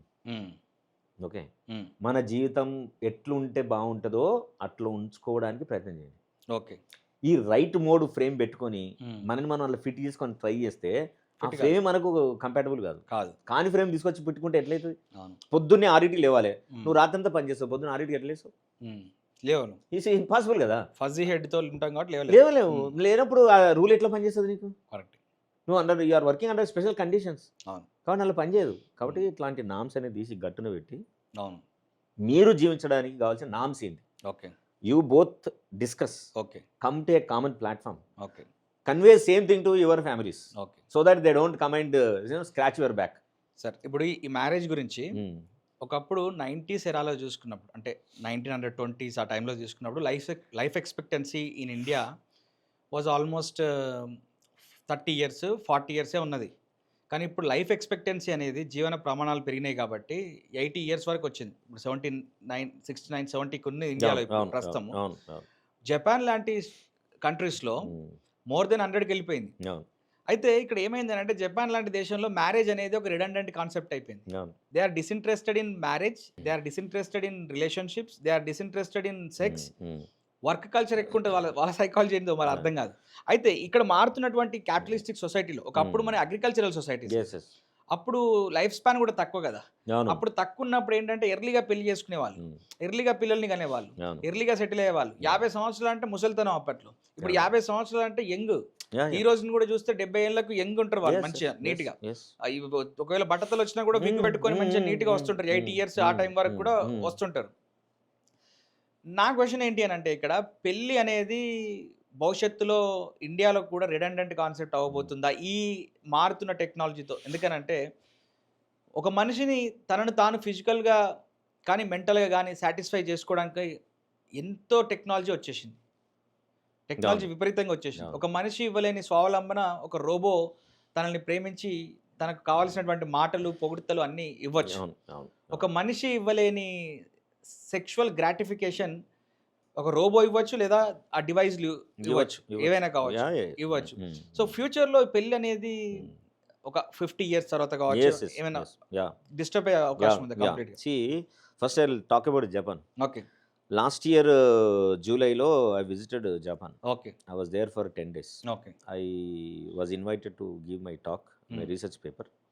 ఇచ్చిన తర్వాత నేను ఏ దేశం వెళ్ళినా, ఇప్పటికి నేను 12 దేశాలు వెళ్ళినా, ఏ దేశం వెళ్ళినా నేను రెండు నా ఏరియాస్ ఆఫ్ ఇంట్రెస్ట్. ఒకటి talking to the farmers, second is talking to the teenagers okay. And life style. Okay. ఇప్పుడు కాలంలో జపాన్ అనే దాన్ని మనం ఓన్లీ ఒక్క 2 విషయాలు తప్ప మనం దేనికి కూడా దాని ప్రామాణికత తీసుకునే స్టేజ్లో జపాన్ లేదు. ఓకే. ఎందుకనంటే జపాన్లో సూసైడ్ రేటు హై అయింది, అందులో స్టూడెంట్ సూసైడ్ రేట్ ఎక్కువైపోయింది. ఓకే. సో ఎందుకు ఎక్కువైంది? బికాస్ స్లోలీ మీరు చెప్పిన ఐడియా ఉంది కదా, ఫ్యామిలీ కనెక్ట్ అవుతుందో, అవును. Slowly they are disconnecting and they are started suffering with the loneliness. Okay. The biggest problem in the world is loneliness. Loneliness kills from inside. So మనకి రకరకాల కారణాలతో చనిపోయిన వాళ్ళకంటే ఎక్కువ లోన్లీనెస్ వల్ల చనిపోయిన సంఖ్యనే ఎక్కువ ఉంటుంది. So Japan is now suffering with that. Okay. Okay. And discipline ఉన్నారు, no doubt we must appreciate them. అక్కడ 3 layers of underground trains ఉన్నాయి. ఓకే. అండ్ డాట్ అంటే డాట్కి వస్తుంది ట్రైన్. అండ్ ట్రైన్లోకి వచ్చేటప్పుడు కూడా హెవీ యూజ్ రష్ ఉంటుంది, కానీ ఎక్కడ తొక్కిసలాడు ఉండదు, తోపుడు ఉండదు, డిసిప్లిన్ ఉంటుంది. డిసిప్లిన్ ఉంటుంది. ఎవరు చిన్నపిల్లల నుంచి పెద్దలైనా కానీ లైన్లో నిలబడతారు. సో ఎవడన్నా లైన్ నుంచి బయటకు వచ్చింటే గ్యారెంటీ వాడు ఇండియన్ అయి ఉంటాడు, వేరే వాడు ఉంటాడు, కానీ వాళ్ళు మాత్రం గారు. సో అంత లైన్ డిసిప్లిన్తో నడుస్తుంటుంది, అంత ఉంటుంది. ఇప్పుడు హిరోషిమా నాగసాకి ఉంది, హిరోషిమాకి కూడా వెళ్ళొచ్చు నేను. బాంబు పడ్డ తర్వాత కొన్ని వీడియోస్ ఉన్నాయి అక్కడ. బాంబు పడ్డాక గంట తర్వాతనే they started reconstruction of the Hiroshima. See it is a really mind shift అంటారు కదా, it's a mind shift for me. ఒక ప్రమాదాన్ని ఎదుర్కొన్న తర్వాత ప్రమాదంలోంచి ఏం జరిగిందో తెలుసుకోవడానికి మనకు అంత టైం పడితే, జపనీస్ వాళ్ళు అట్లా కాదు. They started rebuilding the place. You cannot imagine Hiroshima has become such a beautiful city. ఇప్పుడు అద్భుతంగా ఉంది అసలు సిటీ. మంచి లాన్స్, రోడ్లు, ఫుల్ కథ. అసలు I suggest people to visit the Japan only to that place. అది మీకు ఎంత ఐ ఓపెనింగ్ ఇస్తుంది అంటే మనిషి ఎన్ని క్రైసిస్లు ఎదుర్కొన్నా సరే మనం అనుకుంటే కనుక ఏదైనా చేయొచ్చు అనేది ఇవ్వడానికి that is a first example. Number 2, ఒక కొలాబరేషన్, కోఆపరేటివ్ ఆలోచన ఉంటే కనుక ఎంత విపత్తునైనా సరే ఎదుర్కొని మళ్ళీ మనం నిలబడగలము అని చూపడానికి Hiroshima was second example, we can take it. So ఈ పెళ్లిళ్ళకి సంబంధించి అక్కడ ఉన్న ఆలోచన కూడా ఇదే. ఈవెన్ ఓన్లీ జపానే కాదు, సౌత్ ఏషియన్ కంట్రీస్ అన్నిట్లో కూడా, you take Taiwan, you take Vietnam, Singapore, I visit all these countries, Malaysia, అన్ని దేశాల లోపల అక్కడ ఉన్న సమస్యలు ఏంటంటే సేమ్ అక్కడ కూడా ఈ డొమెస్టిక్ వైలెన్స్ ఉంటుంది, అక్కడ కూడా విమెన్కి ఇష్యూ ఉంటుంది, కానీ women are more empowered than our country. So దాంతో they have taken a decision. చాలా మంది ఏమనుకుంటారు, అక్కడ పెళ్లి చేసుకోవడం కంటే ఎక్కువ కుక్క పిల్లలు పెంచుకోవడం బెటర్ అనుకుంటారు. ఇప్పుడు ఇక్కడ కూడా అదే అవుతుంది కదా. సో ఇక్కడ కూడా పప్పీ కల్చర్ స్టార్ట్ అయింది కదా. So this is the danger to our country. ఒకవేళ కనుక మన విలువలు, మన భారతీయత, మన కస్టమ్స్, మన ట్రెడిషన్స్ ఇవన్నీ అనుకుంటే కనుక this is the time where we need to work. ఏం వర్క్ చేయొచ్చు? First you try to give the support and protection for the females' ideas and views, and you need to redesign the formula for how to live a happy life. What are the roles of the family or parents or siblings to involve in the life of the couple? వీటి వల్లనే ఎక్కువ మందికి disturbance generate అవుతుంది. Okay. And couple ప్రేమించి పెళ్లి చేసుకున్నా, మామూలు పెళ్లి చేసుకున్నా కానీ ఇంటర్పర్సనల్ స్కిల్స్, ఇంటర్పర్సనల్ రిలేషన్షిప్స్ని ఎట్లా ఇంప్రూవైజ్ చేసుకోవాలి, ఓకే. అవతల వ్యక్తులను అర్థం చేసుకోవడం అంటే ఏంటి, this should be the primary aim in every institution. College అయిపోయిన తర్వాత, గ్రాడ్యుయేషన్ అయిపోయిన తర్వాత, ఫినిషింగ్ స్కూల్ అంటాం కదా, పోయే కంటే ముందు every college must teach this. Okay. ఒక ఎగ్జామ్ పెట్టద్దు మళ్ళీ, only they must make 100% attendance, practical approach తోటి they should have a conversation and they should submit some project or oral presentation, whatever it may be. But they should understand, they need to need it, they need to understand and realise it. అది చేస్తే అప్పుడు there is a possibility that ఒకరినొకరు గౌరవించుకొని మనం జీవితాన్ని నడపడానికి ఒకరికొకరు companionship అవసరం అనే భావనకు రాగలడానికి అవకాశం ఉంటుంది. లేకుంటే ఏంది ఇది అంతా ఇట్లా ఏమంటారు టామ్ అండ్ జెర్రీ టైప్లో లైఫ్ నడిపిస్తుంటే why anybody can come and enter in to this unhelpful environment. Sir ఇప్పుడు ఏ రిలేషన్షిప్ అయినా కూడా కొన్ని రోజులు బాగానే ఉంటుంది. ప్రేమ అనే దానికి సలీం అనార్కలి, రోమియో జూలియట్, ఇట్లా ప్రేమ అనేది ఒక ఉన్నతమైనది, గొప్పది అనేది ఒకటి ఉంటుంది. కానీ కొద్ది కొద్దిగా అది ఏమవుతుంది అని అంటే చాలా మంది కేసెస్లో టాక్సిక్ రిలేషన్షిప్ అవుతుంది. అంటే అది బిఫోర్ ద మ్యారేజ్ కావచ్చు, విత్ ఇన్ ద మ్యారేజ్ కావచ్చు, ఆఫ్టర్ ద మ్యారేజ్ కావచ్చు. సో ఈ టాక్సిక్ రిలేషన్షిప్లో ఉండేటువంటి సైకాలజీ ఎట్లా ఉంటుంది, దాంట్లో ఉన్నటువంటి స్ట్రెస్ కావచ్చు, డిప్రెషన్ కావచ్చు. అదే you raised a very interesting point Vashishtha. ప్రేమ అనే ఐడియాను మనం ఎప్పటి నుంచి మోస్తున్నాం. Okay, if you go back to 400-500 years back, అప్పుడున్న రోమియో జూలియట్ కానివ్వండి, సలీం అనార్కలి కానీ, ఇవన్నీ స్టోరీస్ ఒక అమ్మాయి అబ్బాయికి సంబంధించిన ప్రేమకు సంబంధించిన ఇష్యూని మనం ఎందుకు అంత అడోర్ చేస్తున్నాం, దానివల్ల ఈ సమాజానికి ఏంటి గొప్పతనం, ఏ విధంగా సమాజం యొక్క స్థితిగతులు పెరిగినాయి, రైట్. ఇప్పుడు నువ్వు ఏమంటాం సింధు సేద్యం చేస్తున్నావు, అదొక బెనిఫిట్, దాని గురించి మాట్లాడినావు, బాగుంది. లేదా సోలార్ సిస్టమ్ గురించి మాట్లాడినావు, దానివల్ల ఉపయోగం ఉంది, కొన్ని కోట్ల మందికి ఉపయోగపడుతుంది, చేస్తున్నావు. వాటర్ హార్వెస్ట్ సిస్టమ్ మీద బెటర్మెంట్ కోసం చూసినావు, ఇవన్నీ బాగుపడతాయి. ఇవన్నీ వదిలేసి ఒక అమ్మాయి అబ్బాయి ప్రేమించుకోవడానికి చాలా ప్రైవేట్ కదా ఇష్యూ. అవును కదా. ఏమైతే నేను ఒక అమ్మాయిని ప్రేమిస్తాయి, what makes the difference in to the society? Is it anyway influencing the life of anybody? Nothing. Is it bringing any economy? Nothing. Then what really made? If you can look into the stories of lovers, కవులు దీని గురించి ఎక్కువ రాసి, okay, సైకాలజిస్టులు దీని గురించి పరిశోధన చేస్తే బాగుంటుంది అని ఆలోచన వచ్చిన లోగానే ఈ రచయితలు, కవులు అందరు కలిసి దీన్ని తీసుకెళ్లి చెట్టెక్కించారు. చందమామ చేసి ఏం చేసారు అంటే టోటల్ వరల్డ్కే అదొక ఐకాన్ లా తయారు చేశారు. మనిషి జీవితంలో కనుక ఒక అమ్మాయి అబ్బాయి ప్రేమించకూడదు, నీ అమ్మాయి జీవితం అంతా వేస్ట్ అనే భావన కలిగించేసారు. We are all under trance, we are all conditioned, right. And another పెద్ద దుర్మార్గం ఏం జరిగిందంటే దీన్ని అంతా చూసి బిజినెస్ మన్స్ ఏం చేశారంటే దే మేడ్ ఇట్ అంటే కమర్షియల్ కమోడిటీ.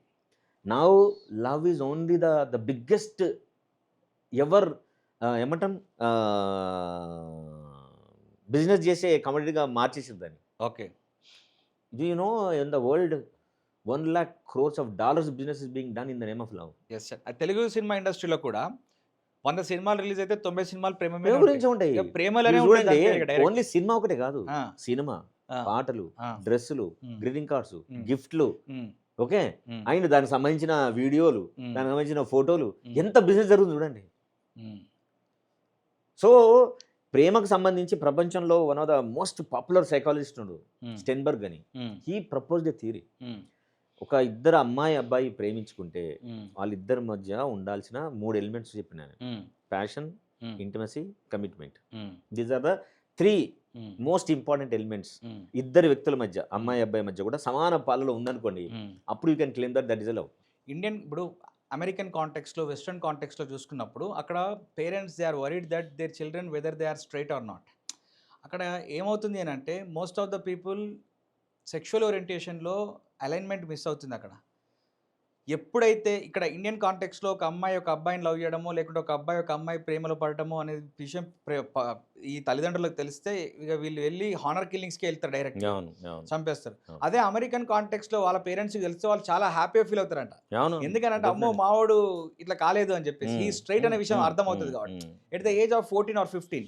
బట్ ఇండియన్ కాంటెక్స్కి వచ్చేసరికి మాత్రము ఇట్లా ఉంటుంది. లేదండి. ఇప్పుడు ఇండియన్ కాంటెక్స్‌లో కూడా చాలామంది నా గ్రూప్‌లో చూస్తున్నా కదా! Including me also. నేనైతే మా పిల్లలు రిలేషన్‌షిప్‌లోకి ఎంటర్ అయ్యి చేస్తే I felt very happy. Okay. That definitely they are really emerged as a independent individuals అని నాకు అనిపించింది. అండ్ ఆల్సో మా పిల్లలకు కూడా they are interested in their classmates or their soulmate. We agreed for it. Okay. Irrespective of their the other persons status. Okay. So, ఆ section emerge అవుతుంది మన దేశంలో కూడా. నిజానికి ఈ కైండ్ ఆఫ్ థాటే చాలా ఉపయోగకరమైంది. తల్లిదండ్రులకు కూడా ఇప్పుడిప్పుడే వాళ్ళకు కూడా అర్థమవుతుందని నాకు అనిపిస్తుంది. నాకున్న సర్కిల్‌లో, నా లెవెల్ ఆఫ్ అవును, అవును, సమాజం లోపల చాలామంది they are with this idea. భయాలు ఉంటాయి కదా! ఒక ఒక ఒక సిస్టమ్ నుంచి ఇంకో సిస్టమ్‌కి పోయేటప్పుడు చాలా భయాలు ఉంటాయి, ఇన్‌సెక్యూరిటీస్ ఉంటాయి. మాలాంటి వాళ్ళు ఆ భయాల్ని, ఆ ఇన్‌సెక్యూరిటీని ఛాలెంజ్ చేసి దాన్ని ఎట్లా ఎదుర్కోవచ్చు అనే విషయాల పట్ల we are continuously helping each other. But మనం డెఫినెట్‌గా సమాజం చాలా వ్యక్తులందరూ ఇండిపెండెంట్‌గా వాళ్ళకి కావాల్సిన జీవిత భాగస్వామిని వాళ్ళే ఎంచుకునే ప్రాసెస్ రావాలని మనం కోరుకుందాం. ఏ రకమైన పెళ్ళిళ్ళు చేసుకున్నా సరే వాళ్ళ జీవితాన్ని సుసంపన్నం చేసుకొని బెటర్ అయిన లైఫ్ లీడ్ చేసే విధంగా ఉండాలని, అట్లాంటి ఉండే క్రమంలో వాళ్ళకి ఏమైనా నిజంగా ఛాలెంజ్ వస్తే మాలాంటి ప్రొఫెషనల్స్ ఎప్పుడూ రెడీగా ఉన్నారు to help them. Hope that they take our help. తల్లిదండ్రులు మా అల్లుడు అమెరికాలో ఉంటాడు, ఇంగ్లాండ్లో ఉంటాడు, ఆస్ట్రేలియాలో ఉంటాడని కాకుండా మా అమ్మాయి మనసులో ఉంటాడని చెప్పి గొప్ప చెప్పిన రోజు రావాలి. That is fantastic finishing shot Vashishta. నిజంగానే మనం కోరుకుందాం తల్లిదండ్రులు మీకు ఇష్టమైన బ్యాండ్ మేళం కొట్టించి, ఇష్టమైన పెళ్లి వేడుక కట్టించి, ఇష్టమైన భోజనాలు పెట్టించి, ఇష్టమైన వేదిక కూర్చోడం కాదు. అవన్నీ scrap. They doesn't add any value. Not 1% కూడా వాళ్ళ జీవితానికి ఏ రకంగా అది వాల్యుయేషన్ కాదు. కాబట్టి అట్లాంటి కంటే ఎక్కువ అమ్మాయికి అబ్బాయికి ఎలాంటి వ్యక్తులైతే జీవితాన్ని బాగా చేసుకోగలుగుతారు. మీరు అన్ని రకాలుగా చూడండి. చదువు చూడండి, విజ్ఞానం చూడండి, సంస్కారం చూడండి, కుటుంబాన్ని చూస్తారు లేదా మీ చాయిస్. కానీ ఇద్దరు వ్యక్తులు వాళ్ళిద్దరిని ఇష్టపడి పెళ్లి చేసుకుంటా అన్నప్పుడు మీకున్న ఇన్సెక్యూరిటీస్ ఏంటో వాటిని చర్చించి ఆ ఇన్సెక్యూరిటీ బయటకు వచ్చి అట్లీస్ట్ జీవితం లోపల తల్లిదండ్రులు వాళ్ళ చాయిస్ కాదు, సిబ్లింగ్స్ వాళ్ళ చాయిస్ కాదు, కొన్ని జీవితాల్లో చదువు కూడా వాళ్ళ చాయిస్ కాదు, కనీసం వాళ్ళ భాగస్వామ్యం. సో వాళ్ళ భాగస్వామ్యం వాళ్ళ చాయిస్ని తీసుకునే పద్ధతి లోపల ఈ సమాజం ఇవాల్వ్ కావాలని, ఇవాల్వ్ అయ్యే తీరు లోపల తల్లిదండ్రులు ఆలోచించాలని మరి కోరుకుందాం.